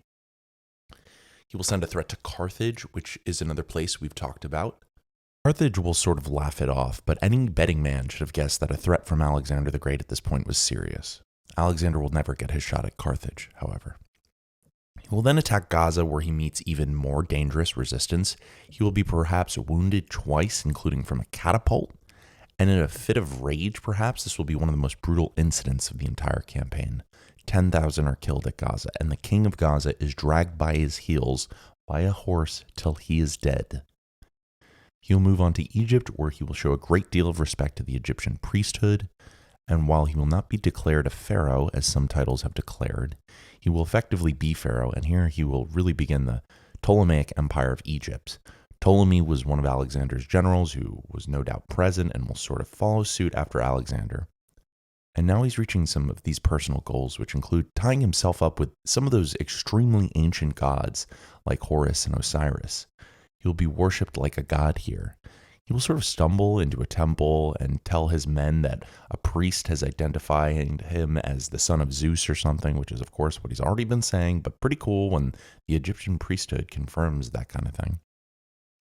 And his pretensions about being a god and stuff start to become part of the entire brand here, which is going to start to annoy a lot of his guys and Greece more broadly, actually. They're not so keen on this whole I'm a god thing. Then Alexander starts getting ransoms from, I guess, the sort of king of Persia, the maybe not king of Persia. Certainly not going to be the great king of kings, king of lands when you run away from battle, but still apparently able to offer Alexander 30,000 talents of silver for his family and to please leave. And there's a famous line because Parmenion, one of his older commanders, thinks this looks like a good deal. Whatever, Darius had said to Alexander, Parmenion thinks this is a great idea. Parmenion says, I'd take this deal if I was Alexander. And Alexander says, I'd take this deal too if I was Parmenion. Darius had to unconditionally surrender, or Alexander wasn't even going to consider the job completed here. He's really just not negotiating at all. In the spring of 331, in the first thaw, Darius leaves Babylon, marches then across the Tigris River and sort of through modern-day Iraq, and eventually arrives at the town of Gaugamela. He's got some new, more heavily armored cavalry, and he's got a sort of secret weapon. He's got 200 scythed chariots, which is a horse chariot with heavy cutting blades sticking out of each side. They were previously known to be effective against close-order infantry. 200 is a lot of them. It's usually like a dozen or two you hear in kind of taking out a Greek phalanx or, attacking a town. He finds a wide plain between the Tigris and the foothills and just sort of waits for Alexander. Alexander comes north through Syria and across the Euphrates, probably in about August. He makes a camp near Darius, and one night he goes out to see this army and personally gather intelligence. And what he sees is incredible. Arrian says that this Persian army is 40,000 cavalry and 1 million infantry. 1 million. 1 million infantry. Diodorus says it's, 200,000 cavalry and 800,000 infantry. It's an unbelievable number. We're not going to justify that here at the Zeke Sky podcast. We don't think that that's possible. We, think that if you had half that number of cavalry, it'd be probably pretty difficult to feed them and maintain them. But if it's 10% of that and it's 100,000, Alexander has 40,000 infantry and 7,000 cavalry, which makes his army only half the size. In my heart of hearts, I'm going to guess this army of Darius is somewhere between 300 and 500,000 men. Alexander is perhaps outnumbered 5-1, maybe 10-1. Parmenion at this point tells Alexander that they should try a night attack, but Alexander sort of says that this would minimize the glory of his victory. He wants a straight-up fight. Turns out that's a good idea too, because Darius has a night shift sort of set up with his men that is specifically designated to prevent a night attack, even though night attacks are not very common in the ancient world. They're very difficult to pull off. There are some generals who are able to pull them off. Some people are able to operate well at night, but mostly it is a crapshoot. Darius's units will be ethnically organized and on this field. He's got Bessus, one of his guys on his left, who's very senior with a bunch of Bactrians and Armenians and some barbarian peoples, including some Massageti, who are famous barbarian warrior types. The right flank of Darius's army has some Syrian and Mesopotamian troops. And he's got something that is going to be both surprising, shocking, and intimidating to these Macedonians. On one of his sides, he's got maybe 20 elephants, and they're right next to the chariots, right in the front, and there's a giant sort of reserve of infantry behind that. It's a massive army. It may have stretched out into the distance, and it must have been a ghastly sight for Alexander and his army. To make up for the threat from the Persian left, Alexander will have Hephaestion set up the spearmen on his right flank while Alexander takes up the center. The left, he's got some cavalry with Parmenion. It's over 100 degrees on this battlefield. Darius has this field kind of booby-trapped with spikes and kind of has other places in the field leveled so his army can really operate. Some of it sounds like it's just kind of standard practice for an army this big, but some of it is just genuinely terrifying, and it's surprising he could even get this army here. This is the guy who just ran in open combat from Alexander the Great, not so long ago. Alexander gets in front of his army. He runs up and down this line, calling out individual infantry, telling them that this is a glorious day and how proud he is of them and how strong he feels at the top of this army. Both sides slowly make their way towards each other. There's sand spraying up everywhere. At a certain point, Darius sees Alexander advancing at an angle towards the side of the field and orders Bessus to attack Alexander's right wing, suspecting this was Alexander's way of avoiding the chariots. But that was exactly what Alexander wanted. This opens a gap right near Darius where he's personally vulnerable, and Darius realizes this just in time and brings in some reservists to fill in those gaps. Alexander keeps the pressure on. He orders his right-wing cavalry out against these tribal peoples. And Darius is now forced to use his chariots at a less than ideal time, and the chariots tore through the line, and as that happened, a trumpet last rings out over the noise of the battle. This was a pre-arranged signal by the archers from Alexander's army to open fire on these horses, pulling the chariots, which caused the chariots to veer off course into rougher ground. And now Alexander has a clear view of Darius, again, in the middle of this battle, and once again, he chases him down, and once again, Darius, the great king of lands, king of the universe, king of all the men, king of your mom, your dad, and your kid's orange juice, runs away. Now, there are a lot of attempts to just thoroughly save Darius' character here. There's no doubt he's been brave in the past. He defeated a barbarian king in single combat as a young man. I'm just going to voice my personal opinion here. When you're on a battlefield and you outnumber the enemy by this amount and you got your wife and kids with you, running twice gets you a mark for cowardice no matter what in my book. Is it also true that Darius not allowing himself to be killed keeps the empire in good hands and better able to raise an army? Some historians say that, but it's so hard to believe that, given the fact that A, Darius isn't known for being so great a commander. His right-hand guy, Bessus, is though, and that's who gets the gig next. And B, the Persian Empire's history is just littered with chaotic changes of rule, and up till this point, they haven't had a problem. They can have chaotic changes of rule, and the empire goes on. Whatever the case here, looks to me that we have an army of lions led by a donkey on the Persian side, and an army of lions led by a lion on the Macedonian side. Darius and Bessus start making their way towards the Zagros Mountains, which is a sort of backwater, and Alexander starts making his way to the crown jewels of Persia proper, places like Persepolis and Susa, ancient strongholds and strategic locations. It's like he just won a battle in West Virginia, and now he's off to take D.C. and New York City, while Darius makes his way to Center Mass, U.S. Darius is not completely done fighting, but for all intents and purposes right now, Alexander is the king of Persia, and everyone knows it. Alexander starts making his way to Babylon, too. He will receive the submission of a Persian general named Mazaeus, who he actually just fought against at Gaugamela. He takes up his new digs in the 600-room royal palace of Nebuchadnezzar, where a greeting crowd of Babylonians have come out to meet him. And now, the Babylonians are not Persians, and they probably had about enough of the Persian rule, if anything that I'm reading is true, and were probably excited to see a new face. He gives his troops a big bonus and promises to rebuild a sacred temple and statue the Persians had melted, and the Babylonians love it when you treat their god Marduk nicely. And it's now that we start hearing of the cross-culturalism that some neutral witnesses would observe, maybe what the Macedonians would call corruption of Alexander. Alexander starts dressing in Persian clothing, identifying with Persian gods, and doing the Persian things like big harems and decadent meals. And this isn't popular, not with the Persians, and certainly not with his hardened Macedonian core, who almost certainly saw this Orientalism as basically sacrilegious to their way of life. He continues to disappoint his Macedonian countrymen when he takes this enemy defector, this Mazaeus, who was just a Persian like 10 seconds ago, and makes him a satrap. This Mazaeus guy had, recently led a cavalry charge literally against them, nearly overwhelming Parmenian side. It's tough, and this looks like it's downright foolish and perhaps treasonous.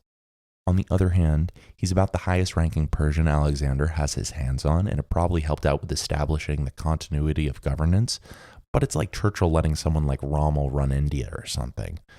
The natives will not be won over by their new ruler. The frontiers continue to grow, and with it comes some of the problems we might recognize today in terms of nation building.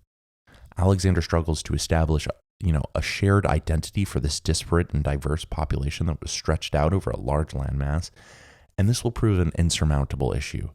He's great at breaking stuff, not so good at building stuff and maintaining it.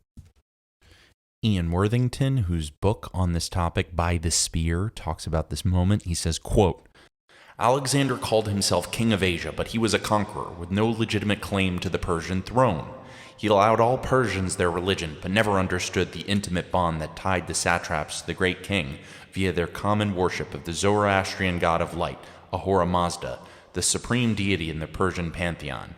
There was no similar connection between Alexander and the native satraps he appointed, nor could there ever be unless he converted to the native religion, which would be as anathema to him as it would have been to his men. He came to disregard his subjects' religious beliefs, as when he ordered the quenching of all sacred fires on the death of Hephaestion in 324, which caused outrage, for this solemn act was reserved only for the passage of a great king. Far from reconciling the people to his rule, Alexander was alienating them. End quote. And we can kind of see here some of what is to come here with just the inability to sort of meld the traditions of the West and East effectively. But let's be clear, Alexander very badly wanted to integrate this empire, but ultimately he was seen as a destroyer and not a uniter, and in a lot of ways, it's easy to see why. It all feels just a little cringe sometimes. Alexander has coins printed with Heracles on it, but Heracles sort of looks like Alexander, and no one is here for it. And this is where we get the real lesson. Alexander succeeded as a cult of personality, not as someone who created and distributed a sustainable institutional structure. I'm sure we can all think of a leader in our time who's sort of like that. Now, Alexander makes his way to Susa, which is an ancient city. He's joined by a new contingent of 15,000 Macedonians and some Thracians, and now he's got an army of about 50,000. I haven't looked at every rundown of his troop counts, but it looks to me like this is almost the largest his army will get besides his future Indian campaign.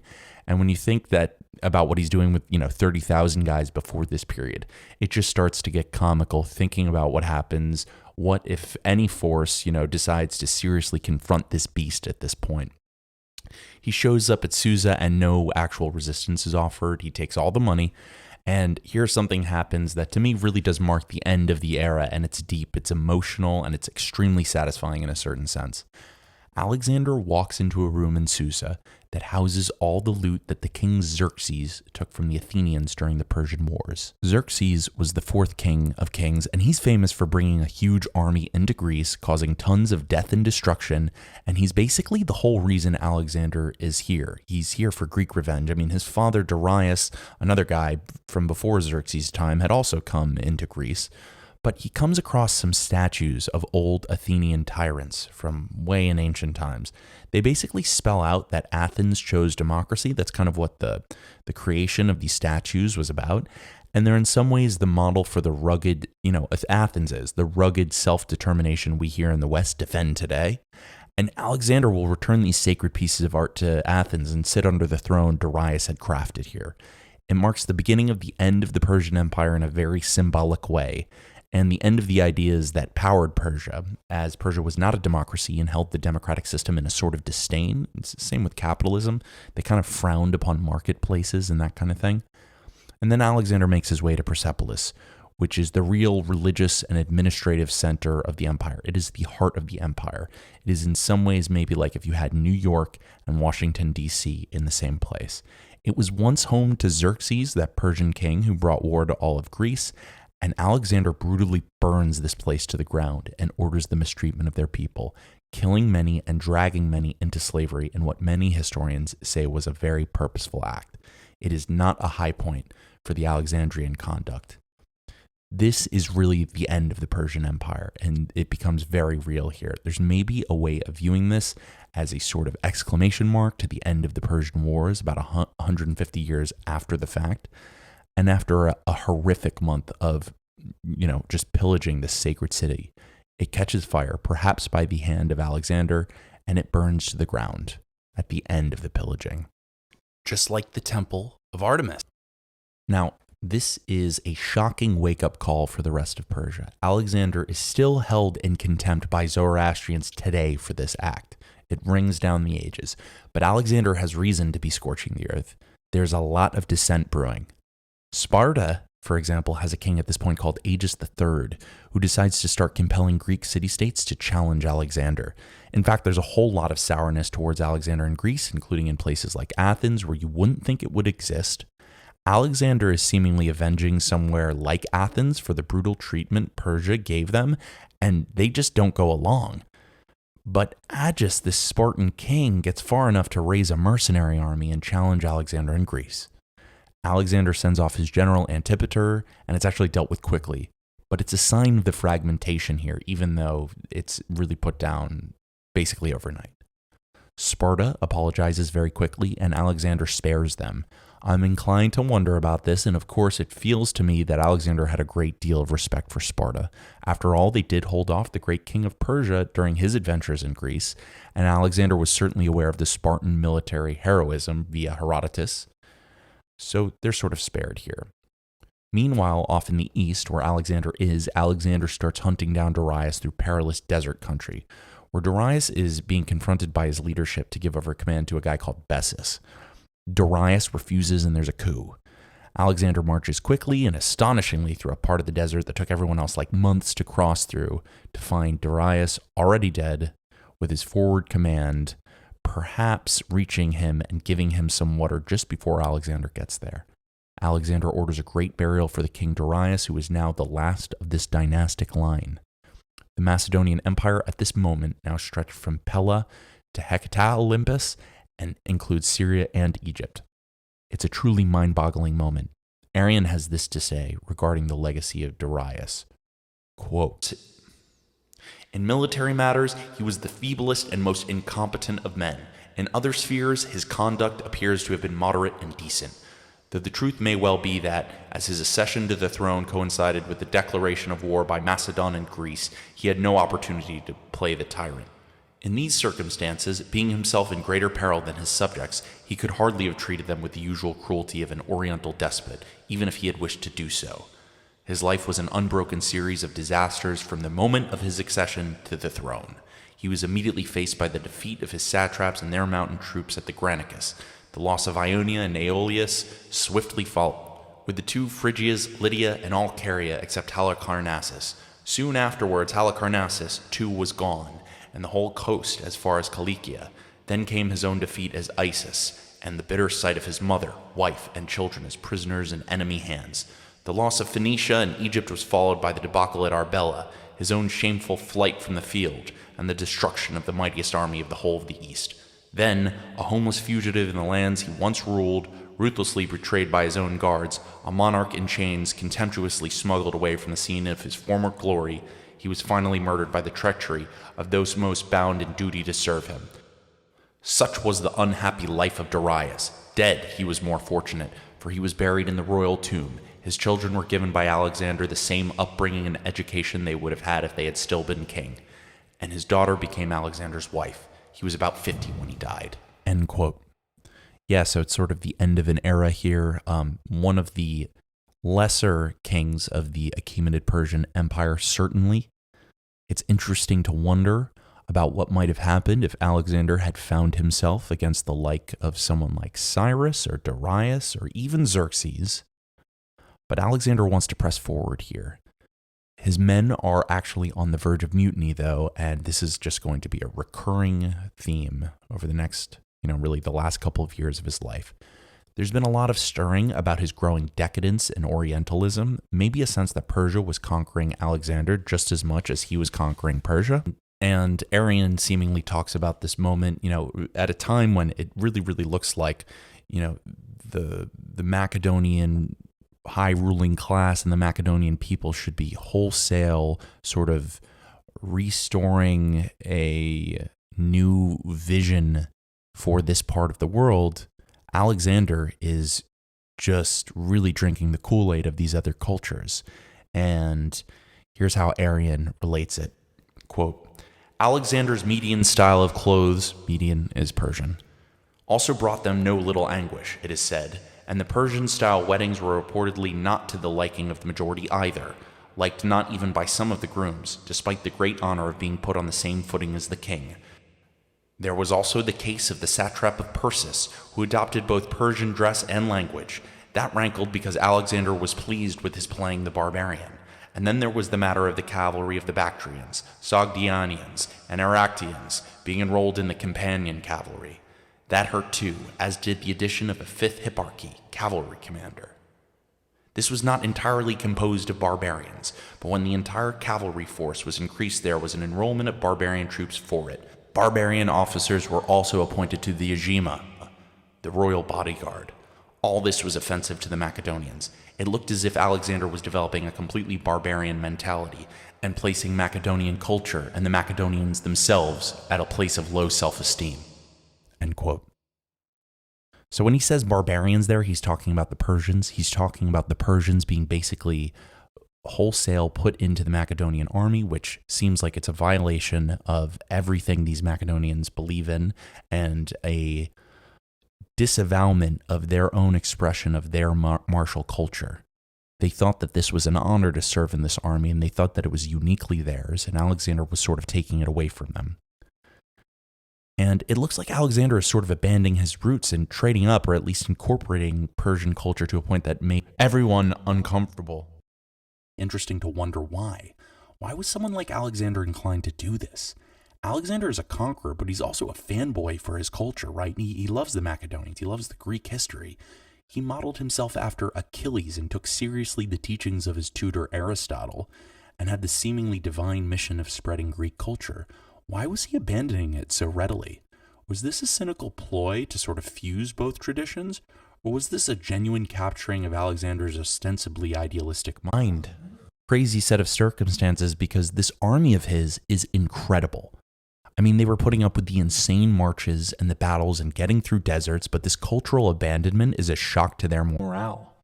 Maybe they even are more in pain from the abandonment of the social abandonment of their king than they are from the actual physical day-to-day labor of marching through a desert. It's a really crazy set of circumstances. And, this cultural abandonment is physically out in front of you every day. Alexander is going to wear more of these Persian garments with a blue and white diadem. He'll wear the purple tunics, all of that. And his compromised middle ground satisfied neither the Macedonians or the Persians, because the Persians didn't think he was Persian enough, and the Macedonians thought he was being too Persian. He will also encourage his Persians to kneel in front of him, which flies right in the face of the Greeks not wanting to worship living people. He's provoking his own people, and things start to really unravel for him at this, and there's a plot formed against him right around this time by some young boys that decide that they're going to take things into their own hands because the Alexander situation is out of control. And, it's fascinating to read about. It's interesting to wonder how much it might be propagandized, and my guess is quite a bit, but the story is related by Arrian and a number of other historians. But some people call it the Philotas affair. Reading from Ian Worthington, he says this about this plot, quote, while the Macedonian army was at Freda in the winter of 330 to 329, one of the more puzzling events in Alexander's reign took place, the so-called conspiracy of Philotas. A companion named Dimnus, about whom nothing is known, decided to assassinate Alexander, although why is a mystery. Dimnus told his lover, Nicomachus, of his plan, who in turn told his brother, Sabellinus. Without missing a beat, Sabellinus informed Philotas of the plot. Because of his rank, Philotas had automatic access to Alexander, who regulated his court carefully and didn't view into his presence without any prior invite. Sabellinus wanted him to take the news to the king at once. Philotas had only recently rejoined the army because he had to make funeral arrangements for his brother Nicanor, who had died during Alexander's operation against Satabarzans. Perhaps still grieving over the loss of his brother, Philotas may have conducted only a cursory investigation into the allegations. At any rate, he apparently decided that Dimnus posed little to no threat to the king. After another day of prompting him, a frustrated Sabellinus took the matter to one of the royal pages, Metron, who smuggled him into the royal tent where he finally alerted Alexander that he was at risk. So Alexander has found out about this plot to kill him, and he is angry that his buddy Philotas didn't tell him. Alexander has Dimnus seized, who kills, this guy kills himself, and he'll capture 9 other men who he thinks is part of this conspiracy. But he'll have Philotas also arrested as a co-conspirator, and this is where things get really, really ugly. It's an extremely delicate matter because Philotas is the son of Alexander and Philip's longtime greatest general and sort of longtime thorn in the side of Alexander, Parmenion. He will have Philotas tortured, will attempt to extract information from him about his father, and have him stoned to death the next morning. Now, the laws of Macedon ordered the families of traitors to be executed, but Parmenion is a high-ranking guy, and you can't just kill him so easily. He's at Ecbatana, which is a crucial city. He's got 12,000 men, and he's in charge of the treasury there. It's an extremely delicate matter. Alexander sends some of his guys over to Ecbatana. They hand Parmenion a letter explaining the confession of his son and stab him to death. There's an outcry over his death, but Alexander quells that by giving him a nice burial. It's a stunning and terrible end for a guy who helped Alexander in basically everything he ever achieved in his life. It feels too convenient, too. Parmenion was constantly the thorn in Alexander's side, constantly second-guessing him and always telling him what it was his father would have done. It was probably just an easy way to rid himself of someone who had suddenly become internal opposition. Alexander moves on from this and hunts down Bessus. Remember, he's that guy who deposed Darius and killed him, and is now effectively king, or at least the commander of the greatest part of the remaining Persian forces. He will capture Bessus, send him to Ecbatana, where he will be ritually executed. And now a certain Spidamenes starts leading some local troops against Alexander, one which manages to wound Alexander with an arrow that shatters his fibula. He's resting when he gets word that the Spidamenes guy is going to have Bactria and Sogdiana revolt. A bunch of nasty trides show up and slaughter some Macedonian garrisons right then, and this is the beginning of the most grueling time for Alexander in Asia.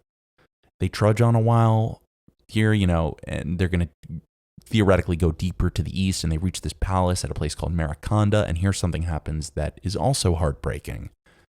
It's one of these pieces here that just show Alexander is unraveling.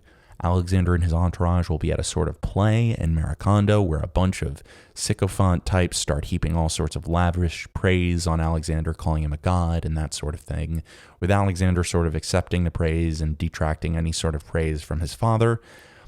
And then one of his old guys, left over from his father, Clitus the Black, who, remember, had saved Alexander at the Battle of the Granicus. Remember, he's that guy that chopped off that guy's arm, who's bearing down on Alexander. Well, his sister was also, the sister of this Clitus guy also raised Alexander the Great. She was one of his nurses. Now, they're very drunk when this happens. They're kind of in the most vulnerable state, and it seems like this had been building with Clitus for a while. He's just one of many in the, Macedonians who feel like Alexander has really crossed some lines here, especially in being worshipped as a living god, but also in just his taking on of customs that, if I'm guessing here, Clitus found very effeminate. And there's a moment where Alexander is basically worshipped like a god, like I said. And what happens is Clitus kind of makes a coy remark, and Alexander kind of quips back that, that's why I'm sending you off to go be a satrap in this random place. And Clitus asks if he's to be treated like the rest of the Persians, and calls Alexander all sorts of names, perhaps calling him a false king. And Alexander takes a spear and stabs to death one of his closest companions and most effective warriors. It's a horrifying moment, and Alexander seems to recognize it immediately. He will actually try to kill himself right there. He will be stopped, and he will be kind of sort of sequestered into a room, and he's crumbling for days. And, he'll talk to a number of people in his retinue who try to sort of breathe some life back into him. And he'll talk to one guy called Callisthenes, who was actually a relative of Aristotle and probably carried some good consolation skills and wisdom with him. And he finally talks to another guy called Anaxarchus, who's able to somewhat revive him. But you can just feel this is really completely spiraling out of control now.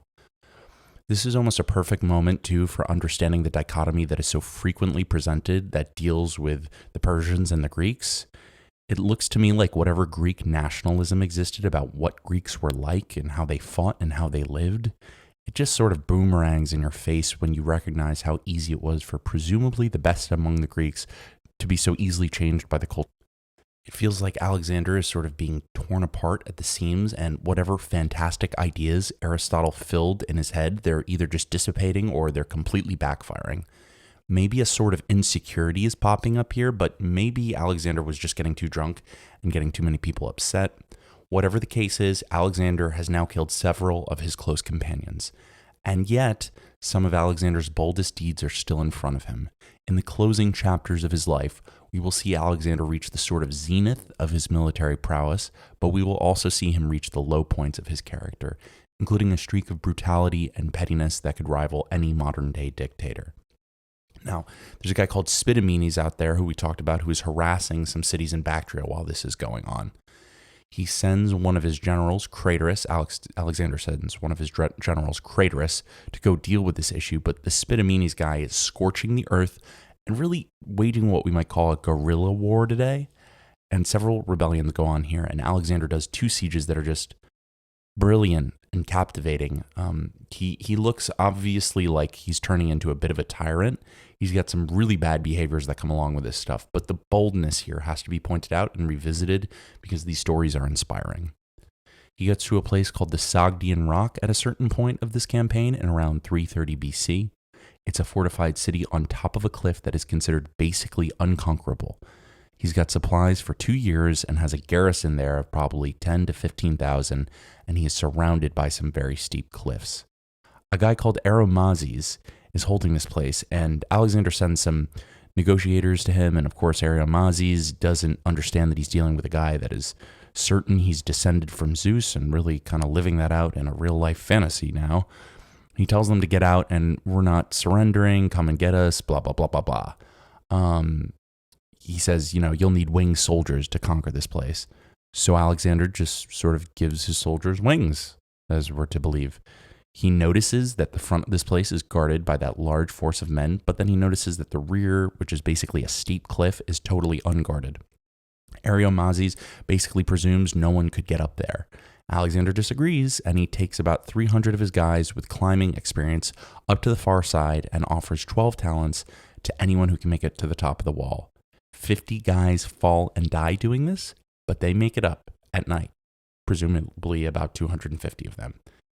Alexander takes the front end of his force to the front of this hill city in the morning, asks for Ariomazes to surrender again, and Ariomazes laughs and says no again. But Alexander tells him to look behind him where those 300 soldiers are, but they're packed in tightly in a close space, so Ariomazes can't tell how big this force actually is. And he says that his soldiers do indeed have wings, Alexander does. Ariomazes is amazed and surrenders this place. Alexander has now used boldness and his incredible ability to intimidate enemies to subdue Bactria and Sogdiana. His troops went, they want to break, and they may have been enthused because at just this time he marries a woman called Roxanne, a very beautiful Asian woman.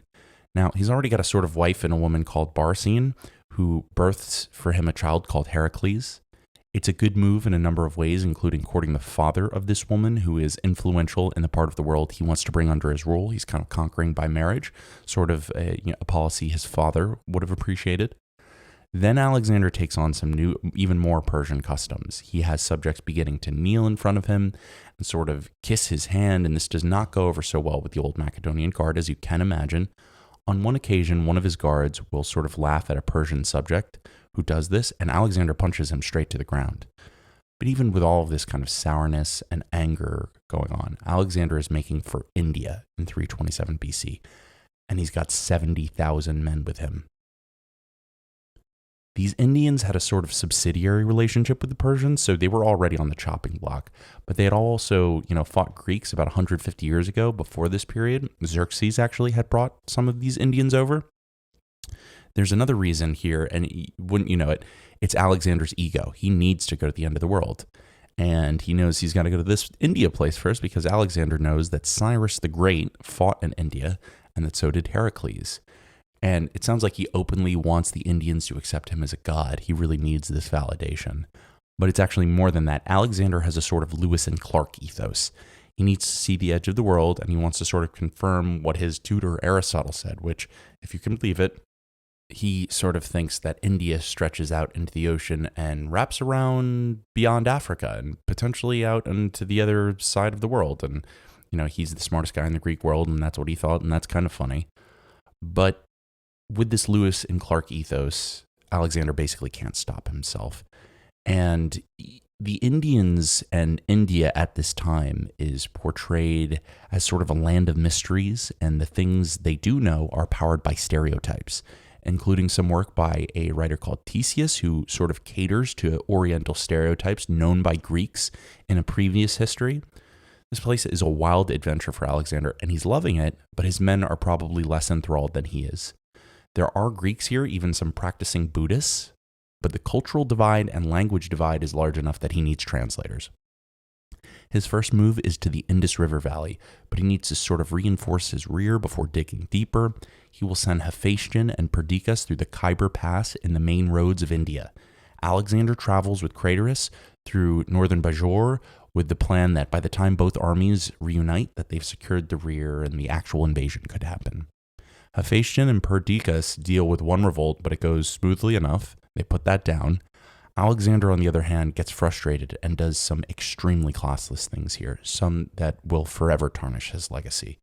He will besiege a place called Massagee, where a defiant king will be killed by his wife when she demands he surrender to Alexander. And Alexander will offer some surrender terms, including sparing everyone, including this queen who opens the doors, and Alexander lets the native population just totally go, but slaughters all the mercenaries. In a hysterical fit of madness, he will also kill the wives of these mercenaries who show up. The whole thing turns into an insane bloodbath when the escaped natives see what Alexander has done. Add to this that Alexander starts executing the Indian philosopher class known as Brahmins, and he will set off the natives so much that they will be the people who eventually kick him out. Some of these natives will give the Macedonians a lot of trouble and force some of Alexander's generals to call for help, not a high watermark for Alexander. After this is done, Alexander is eyeing another prize. It's called the Rock of Aornus, but it's worth pausing here for a moment and just kind of pointing out, he just executed a class of philosophers. We know that he was interested in philosophy. We know that he has a habit of sparing the people he likes. What exactly is going on here? Well, if it's me kind of coming up for an explanation here, it's sort of like Alexander respects a lot of people to a very distinct extent, but if you get under his skin for any reason, he doesn't care who you are. So anyways, he's moving to the Rock of Aornus, and some context is needed here first. There's a story of Heracles, obviously in legendary history, if you want, where this Heracles deals with what's called his 12 labors, all sets of incredible tasks. One of these tasks was to take this place Aornus, and Heracles actually failed at that. Alexander sees Heracles' failure, of course, as his opportunity. Aornus is on top of a literal mountain. Alexander advances on this mountain fortress with about 10,000 men. This fortress is on the eastern summit of this mountain, and Alexander sends Ptolemy with light infantry and Hypaspastus, those are the spearmen, to the western mountaintop at night, avoiding all detection. Ptolemy gets to the top of this sort of place that overlooks to the west the rest of the Rock of Aornus, and he gets there and he creates a fortified camp and signals to Alexander he's there with fire. It looks sort of like the Sogdian Rock in that way. He advances with the main force, and later that day, the army inside attacks Ptolemy. So they come out and they attack Ptolemy. The people at Aornus attack Ptolemy when Alexander sort of stops during the day. Ptolemy fights all day and into the night. He stands up to the worst of this attack, but this tribe manages to occupy the no man's land during the day until Alexander manages to build a bridge in 4 days and nights to cross around the sides of this rock. The king inside, a guy called Nautica, comes out and says he's done right before Alexander gets to the wall. And now Alexander has succeeded where Heracles has failed. Alexander now controls the whole Kofan Valley. He meets back up with Hephaestion and Perdiccas, and they celebrate, and now they're off to Taxila, where they will take its submission. But the celebration doesn't last. They get the word here that a big, nasty coalition fronted by a guy called Porus is waiting for Alexander just beyond a place called the Nandana Pass. Alexander marches his army to the top of this pass, and beneath them they find Porus's massive army near the Hydaspes River. This Porus guy is apparently a world-renowned warrior who was 7 feet tall and known for his exceeding bravery. He's a standout. Porus is also described as a wise and respected leader. It's a great matchup, seemingly. Alexander sends a note to this Porus guy saying, "You should come meet me at the Hydaspes to submit." And Porus says, "I'll meet you there, but I'm just going to go ahead and bring my army too." And here we have a great matchup. The Hydaspes River was swelling from monsoons and sort of teetering around flooding. There was a long crossing point, but this Porus had stationed his troops on the opposite side of the river from where Alexander actually was. But this Porus also seems to have studied up Alexander and also strategically places some infantry along the right and left side of the river, kind of trying to block maybe that upstream crossing to a certain extent. Porus also has a bunch of war elephants. It's really no joke. It's a serious army, and Alexander's about to find out they're commanded by a serious dude, too. Porus has maybe 30,000 infantry, 4,000 cavalry, 300 six-man chariots, and 200 elephants. This army, besides, in some ways resembles the army he fought at Gaugamela with way less infantry and way less cavalry, but with the chariots and the elephants, there's an element to this that is very similar. He's on top of an elephant when they spot him. And he has a bunch of these elephants. Porus has a bunch of these elephants facing the river, so Alexander can't pull off that river crossing. Alexander is probably fielding about 30,000 infantry and 7,000 cavalry. It's really not a great situation to be able to deal with these elephants in this context. Alexander needs to move quick because there are reinforcements coming from another king here to Porus. Alexander has a trick up his sleeve, though, and wouldn't you know it, he starts sending out his troops to scout the middle sections and islands of this river and sort of provokes Porus's men, although Porus controls their visceral reaction initially. And there's some small-scale skirmishers that go out and kind of mirror Alexander's light infantry movement on the other side. So they're kind of doing whatever Alexander's army on the other side does. So if they go to one side, Porus's army goes to one side. Alexander's army goes to the left. Porus's army goes to the left. This goes on for days, and Alexander's guys manage to stack up a bunch of supplies, and eventually Porus starts thinking that Alexander is waiting for the monsoon season to end. He's just trying to delay this battle, is what Porus thinks. So he stops sending out his men to mirror Alexander's movements, and that's just what Alexander wanted.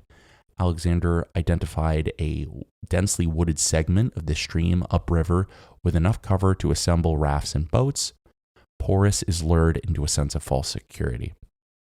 One night, he orders for a companion to be dressed up as a double, Alexander does, and orders the fire to burn and sounds to come from the camp on his side of the river.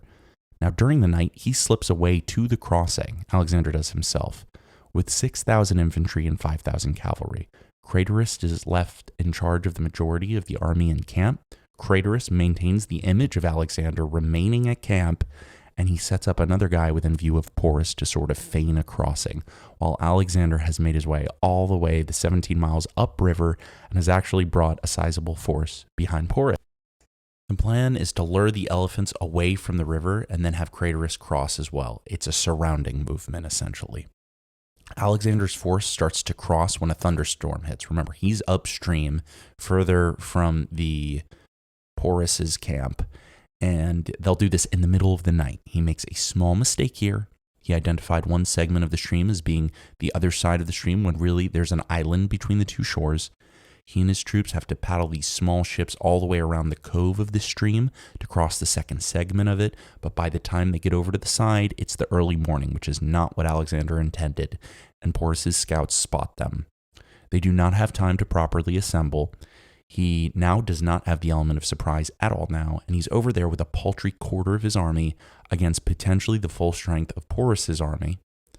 Porus sends his son upstream with 20,000 cavalry and 120 chariots to stop Alexander from completing the crossing, which I guess they're still kind of in the middle of. Alexander responds quickly by sending some horse archers down to slow them. It's an extremely dangerous scenario, though. Alexander is not done crossing this river, and this really could have been the end right here, but some rain makes the terrain difficult for the chariots that have come to now attack Alexander. The Macedonians start to gain the upper hand in this upstream skirmish and manage to kill 400 of this force, including Porus's son, before they retreat. This delays Alexander enough for Porus to prepare, and Porus is able to prevent a crossing from the part where Alexander's army is, and Porus does this by leaving a small force there. He will then turn the bulk of his force towards Alexander. Porus will, up the river, where Alexander is, with elephants in front, chariots on the side, and infantry in the center. He wants to use the elephants to break Alexander's infantry formation, which is a good plan. Diodorus says of Porus's army, quote, "His whole array looked very much like a city, for the elephants resembled towers and the soldiers between them curtained walls." End quote. Alexander's initial plan of surprising Porus is ruined, but he quickly formulated a new strategy. He's eyeing up the elephants, and he thinks they present sort of the biggest threat here. So instead of attacking Porus's center, where the elephants are, he attacks the cavalry on the flanks. He splits the two cavalry into one he commands, and one is also commanded by a guy called Coenus. He wants to draw both cavalries out and let Coenus on the other side come around and attack this attacking cavalry on the rear. He will have the infantry in the front move forward slowly with orders not to touch the elephants until the cavalry flanking maneuver is complete. Porus then sends out these elephants, but the cavalry on Alexander's side is able to evade these elephants. In the center, Alexander has some horse archers and infantry attack the elephants and the main body of Porus's army. The elephants are charging the center of Alexander's army now, but they're well trained enough to get out of the way and clear little highways for the elephants. They will attack these elephants as well with javelins and arrows and even some swords, but the elephants cause heavy casualties in the stereotypical ways, impaling some with their tusks, stepping on people, and even throwing some with their trunks. It was utterly brutal, but many elephants start trying to desperately escape. Alexander continues attacking the sides, however, and manages to completely surround Porus. Porus's army will flee through the gaps of Alexander's cavalry, but Porus himself will stay surrounded by his own personal guard, defiantly throwing javelins and being wounded numerous times. Alexander will see this and be very impressed. Porus is eventually whisked off by his personal guard, but Alexander is so impressed by this, he will send some emissaries to just go find him. This guy's a rock star. He will have him treated by his own doctors and will make Porus a king of this land and even give him some more down the line. Porus and Alexander have the same heroic code, and after this time, Porus will be fiercely loyal to Alexander. Alexander's horse will die soon after the battle, Bucephalus. It was the horse that he jumped on when he was a kid. Perhaps this horse knew the end was near. Now, this battle is one of Alexander's greatest. It shows daring, logistical mastery and his ability to improvise. It's a high mark in terms of Alexander's conduct, too, in sparing surrendered enemies as well. But the problem he faces now is that they're sort of lost. Anthony Everett, in his book on Alexander, says this, quote, "India was turning out to be a much larger place than had originally been anticipated. Alexander and the Greek scientists he had recruited had assumed it was no larger than today's Punjab region, and that a short march would bring them to the edge of the Indian Ocean. Now that they were actually in the subcontinent, reports could not be ignored which showed that land, states, and populations stretched infinitely eastward." Unquote. There's a king here who's talking about a desert that Alexander, he runs into this king that says that there's a desert that takes 12 days to cross. Other rulers say it's all fertile land to the east, and this level of confusion and geographical ambivalence really starts to force a lot of his men to put their foot down. Alexander is singularly committed, though, seemingly to bringing the whole world under his dominion. According to Arrian, quote, "He advanced with his army, intent on subduing the armies to the east. In his mind, there could be no end to the war as long as there was an enemy left." End quote. But his men are tired when he reaches the Phasis River. Very tired. They've been marching the last 2 months in some awful conditions. We hear mentions of dysentery, horrible snake bites, dehydrating, trench foot, and total exhaustion. They're also just being terrorized by Indian poison arrows, which are providing particularly horrible deaths, with black pus coming out of wounds, uncontrollable vomiting, convulsing, gangrene. And they get to this Hyphasis River, and they have decided enough is enough. Alexander orders his men across this river. They refuse. a guy called Coenus comes forward and says, "We love you, but we cannot keep going." And Alexander basically runs away in disgust to his tent. He goes to his tent for a few days and thinks about things, and then comes out saying the gods demanded they return home. His men loved this, of course. Now, did the gods actually demand Alexander go home? Certainly, Alexander advertised his celestial communion as part of his day-to-day life, but really this underscores something else about Alexander. He chose to lie instead of admitting defeat. It must have been an extremely pressing position, but the admission of failure here would have been a burden I'm not sure he or his men could handle after coming so far.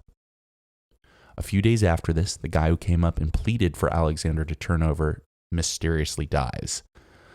But it's not really a mystery of how Coenus died. It's just another one of those things that forever colors Alexander's character as a paranoid tyrant at the end. It's hard to see him behaving this way. It's really, really rough to see his character changed so much. So they turn around and they're going to make their way back to the Hydaspes River where they fought that battle against Porus. Alexander will start getting a new fleet for sailing down the Indus, and he appoints a certain Nearchus of Crete to admiral it. He will get some reinforcements here. And in November of 326, they'll set off down the Indus River in a formation that is meant to intimidate the local peoples. And despite Alexander's copious sacrifices to the gods, many of the ships will hit rough waters and sink.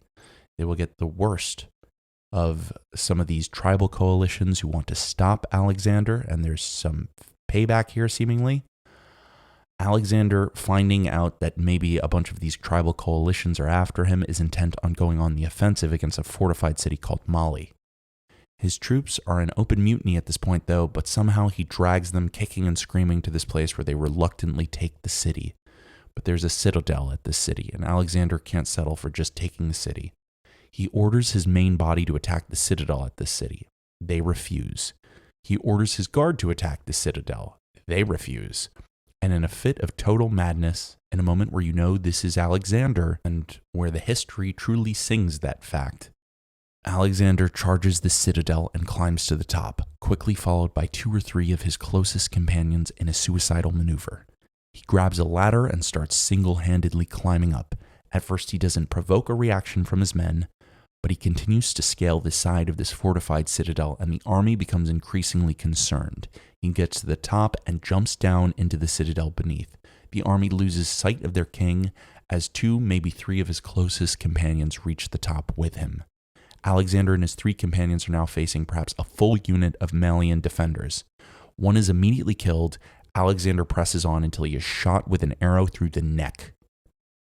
Breath and blood are coming out of this wound. Alexander is staring up at the sky, drifting in and out of consciousness. The arrows keep flying in. He has one comrade guarding his body as they are pressed up against a fig tree. This feels like the end. But moments before Alexander was struck, as he went out of view of his army had become hysterical. In a crazed mob, they smashed through the citadel gates in a mad search for Alexander, killing every soldier and perhaps every woman and child they encountered until they found their king. Alexander is carried out of this place and brought over to Critobulus, who, poor guy, has just been dealing with these messes for damn near 2 decades now. He was the doctor who had sewn up Alexander's father, Philip, a few times in the 350s, and somehow he manages to stop the bleeding and stabilize Alexander, but Alexander is in a very bad way. He's lost blood, he's weak. He's in some sort of state of paralysis when he's trucked in front of the army who thinks they're seeing a dead Alexander. He managed to wave his hand a little bit, though, which sends great joy through the army, and somehow he manages to mount a horse the next day and charge before the army, showing he was alive. A few weeks go by, and Alexander seems to make a solid recovery. He will deal with some revolts by some of the Indian tribes, and these will be exceptionally brutal reprisals. They will not help him maintain his rule in India. He will, however, finish his way down the Indus. He had now conquered an enormous landmass, had taken the submissions of scores of people, and was only 31 years old. He is now going to make one of the biggest mistakes of his career. He will attempt to outdo Cyrus the Great by crossing the Gedrosian Desert. And this 450-mile trek through a sanded wasteland will prove more awful than the entire preceding decade of campaigning.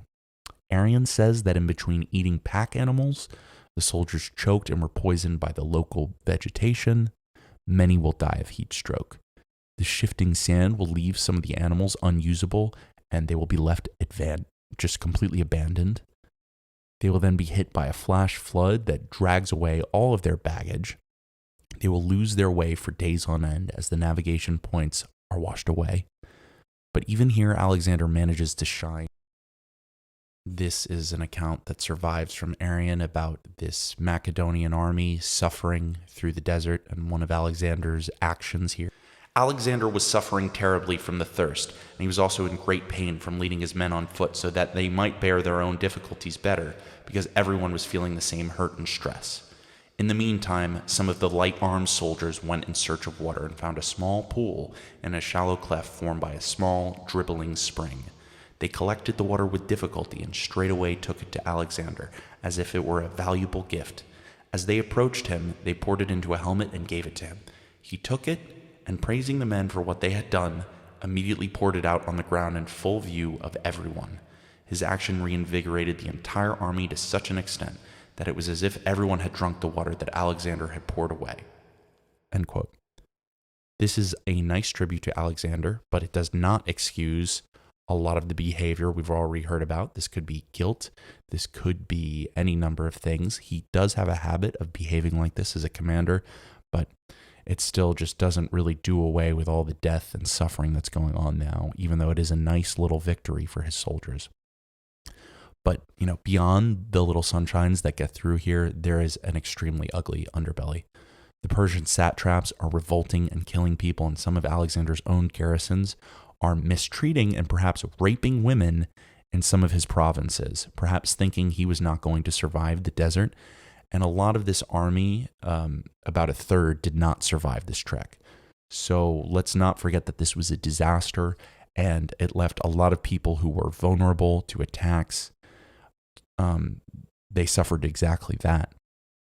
And now, despite this disaster, Alexander is still openly calling himself a god, which is probably really infuriating to a lot of people now. He's referring to Philip as merely his mortal father and Zeus as his real one, openly. The apotheosis in his mind is now complete. And the funny thing about this is that there were probably a great deal of people who believed it now. And it's fair to wonder here if Alexander really believed all of this. And if he did, well, challenging the notion of his greatness seems more reasonable here. He will continue through a just totally megalomaniacal downturn that will challenge every citizen or witness to decide whether or not he was truly a god. A lot of people have some gnarly things to say about the end of Alexander's reign. But Alexander will make his way to Pasargadae to visit the tomb of Cyrus the Great. Cyrus was the founder of the Persian Empire, and Alexander had a great deal of respect for him, perhaps using him as a model. He will discover that a local satrap has ransacked the temple of Cyrus and will task a guy called Aristobulus with rebuilding it. He will meet up with his boyhood friends Hephaestion, and they will march on down to Susa, arriving in March of 324. And when he gets to Susa, he will mass marry about 90 of his top-ranking men to Persian women. Alexander will marry two women here, one named Statira, who was the daughter of Darius III, and one called Parasatis, who was the daughter of Artaxerxes III. He will have a giant celebration and pay off all of his soldiers' debts here. He knows he really has to go above and beyond. Now, there's some talk, especially in that Oliver Stone movie of Alexander, doing this as a sort of a brotherhood of mankind act. But we shouldn't be confused. This was all pragmatism and no idealism. He used foreigners to maintain his army. Native noblemen and women being bound together solidified his power projection, plain and simple. It would also pollute the Persian bloodline and end the ethnic identity of Persians, so no one could challenge him as king of. This action will have a long legacy, and it's part of the reason modern-day Zoroastrians and Iranians call Alexander the accursed, or perhaps even the demon king. Alexander starts making his own way north to Mesopotamia, and then he announces that all of his soldiers are going to get to go home and get big bonuses, saying that after, that they're going to have to join him on some new Arabian campaign.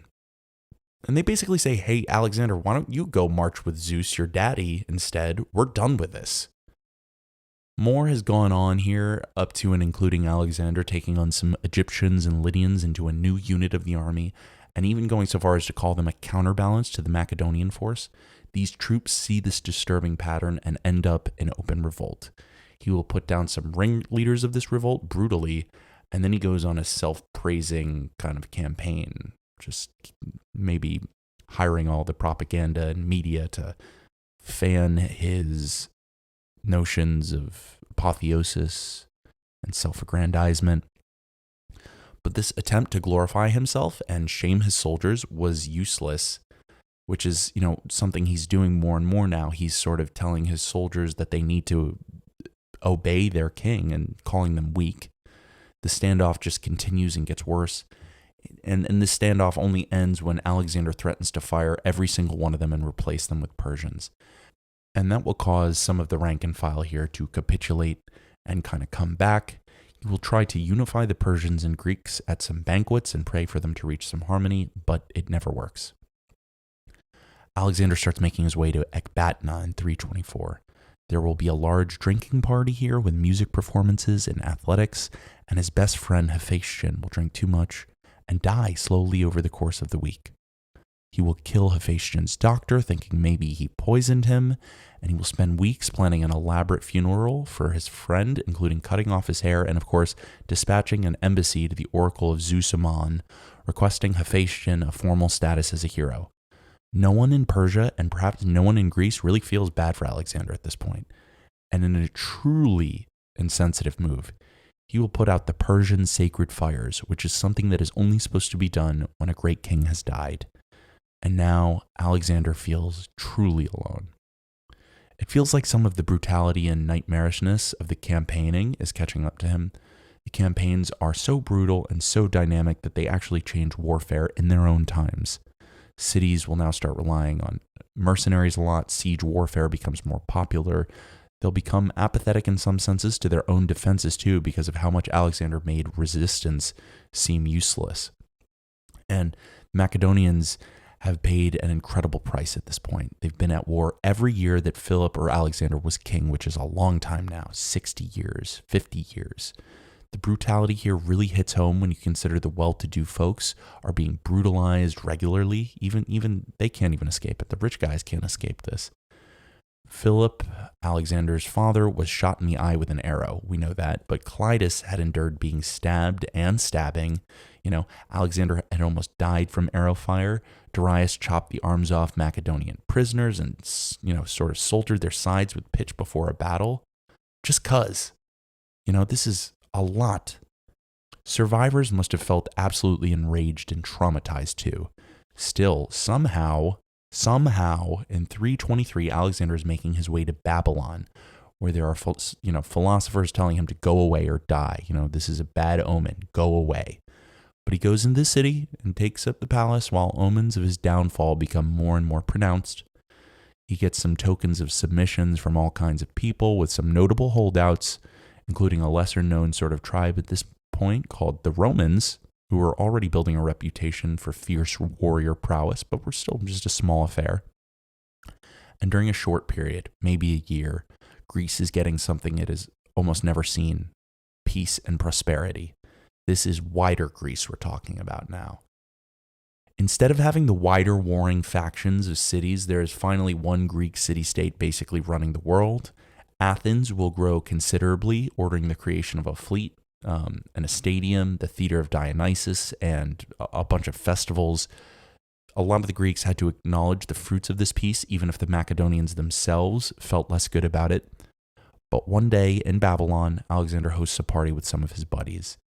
They're celebrating his, Hephaestion being granted a heroic cult. And Alexander is actually wanting to go to bed, but a guy called Medius of Larissa egged him on to keep drinking. He drinks an entire pitcher of wine, and when he's done, he breaks into a violent spasm and collapses. He dies a few days later. His last days are recorded in a few journals, but there are no details that really help us understand anything beyond terminal alcoholism as being the cause of his death. He was a few weeks shy of his 33rd birthday, and all hell breaks loose. Alexander's death, first and foremost, is somewhat a mystery to them. There are three main theories: natural causes, disease, and poison. Olympias, Alexander's mother, accuses one of Alexander's generals, a guy called Antipater, of poisoning. Most historians think these are spurious allegations, though, as she's always had issues with this Antipater guy. Alexander's known symptoms look to some doctors to be a reaction to strychnine or arsenic, both which would be tasteless in the unmixed wine he was drinking, but these poisons tend to be fast-acting, and Alexander survived a couple of days. My money may be on that, because if someone was going to almost conquer death itself, well, Alexander. Maybe he just survived a couple of extra days after being poisoned. The final idea is that Alexander dies of old age at 33, which also sounds crazy, but if you think about the miles this kid has put on his body in 13 years, perhaps there's just only so much stabbing, drinking, and dehydration one body can take, although I still like the terminal alcoholism explanation. I think that's what happened. Alexander's body will be removed from the couch he died on and embalmed. A large funeral wagon is drawn up, but Alexander's body isn't even cold yet, and the fight of his sub-commanders has already begun. This wagon will leave Babylon for Aegea, but it is ambushed by Ptolemy, who wants Alexander's body for political purposes. Ptolemy will take Alexander's body to Memphis and eventually move it to Alexandria in Egypt, where he will start a dynasty you may have heard of, the Ptolemaic dynasty. In Greece, Alexander's death is hard to believe. Like, at first, no one believes it, but when they find out it's true, a bunch of Greek city-states decided again this is a good time to have a revolt. Athens leads this rebellious coalition of people. They will regret that when maybe 70-year-old Antipater puts it down. Our old friend Demosthenes from Athens, who was one of Athens' greatest political orators at this time, kills himself over this.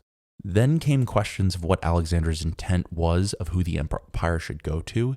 He gave his signet ring to a guy called Perdiccas, but on his deathbed, he's asked who the empire should go to, and he says, "To the strongest." And this will result in decades of wars ripping through the empire Alexander created. Olympias will kill several of Alexander's half-brothers and close confidantes. She's just ruthless. Cassandra, one of Alexander's friends, will have his wife Roxanne killed, and from this will emerge the three Hellenistic kingdoms we know of as Ptolemaic Egypt, Antigonid Greece, and Seleucid Syria. In the midst of all this, Macedonia becomes a backwater and will become a Roman province shortly after. So what is really the legacy here? What does all of this mean? It's easy to see Alexander's life as a straight causal arrow from the childhood cribbed in epic hero worship all the way through to a death of despair or one of collaborative malice. There is no doubt that he is one of the greatest conquerors in world history, even when you consider that he was unable to keep his empire together after he died. But even in death, Alexander conquers beyond the grave. His generals after him used his likeness and his strategies and his ideas to pave the way forward for a new Greek empire. His quest for personal honor often defined his style of leadership, which left a mark in the minds of many who fought for him, a lot of whom we eventually hear of through secondary sources. He is perhaps the most notable figure of the ancient world, eliciting adoration not only from warriors and generals, but from philosophers as well. Alexander fever will continue to grip leaders in Europe throughout the Middle Ages, with countless fictions written about him that even pollute what historical accounts did once exist. But of all the stories, all of the legend, all of the mythos, the effects of Alexander in the time he actually lived and the moments preceding it are astounding. He opened up trade routes, commerce, travel, and social interchanges between geographically and culturally disparate parts of the world. But this world Alexander created was a short-lived fantasy at best, and a vacuous mirage at worst. It disappears in front of us across the pages of history before our fingers can even grasp the page. But the things that we know about him personally are immortal. The singular conquest philosophy, the grandiose ego that couldn't be cooled by frost at the heights or burned at the core of a star, the wet idealism of a bloodthirsty child raised to be king, but never to rule, the limitless martial courage of a man who would never retreat from his battlefield enemies, but was quick to surrender to his own worst emotions.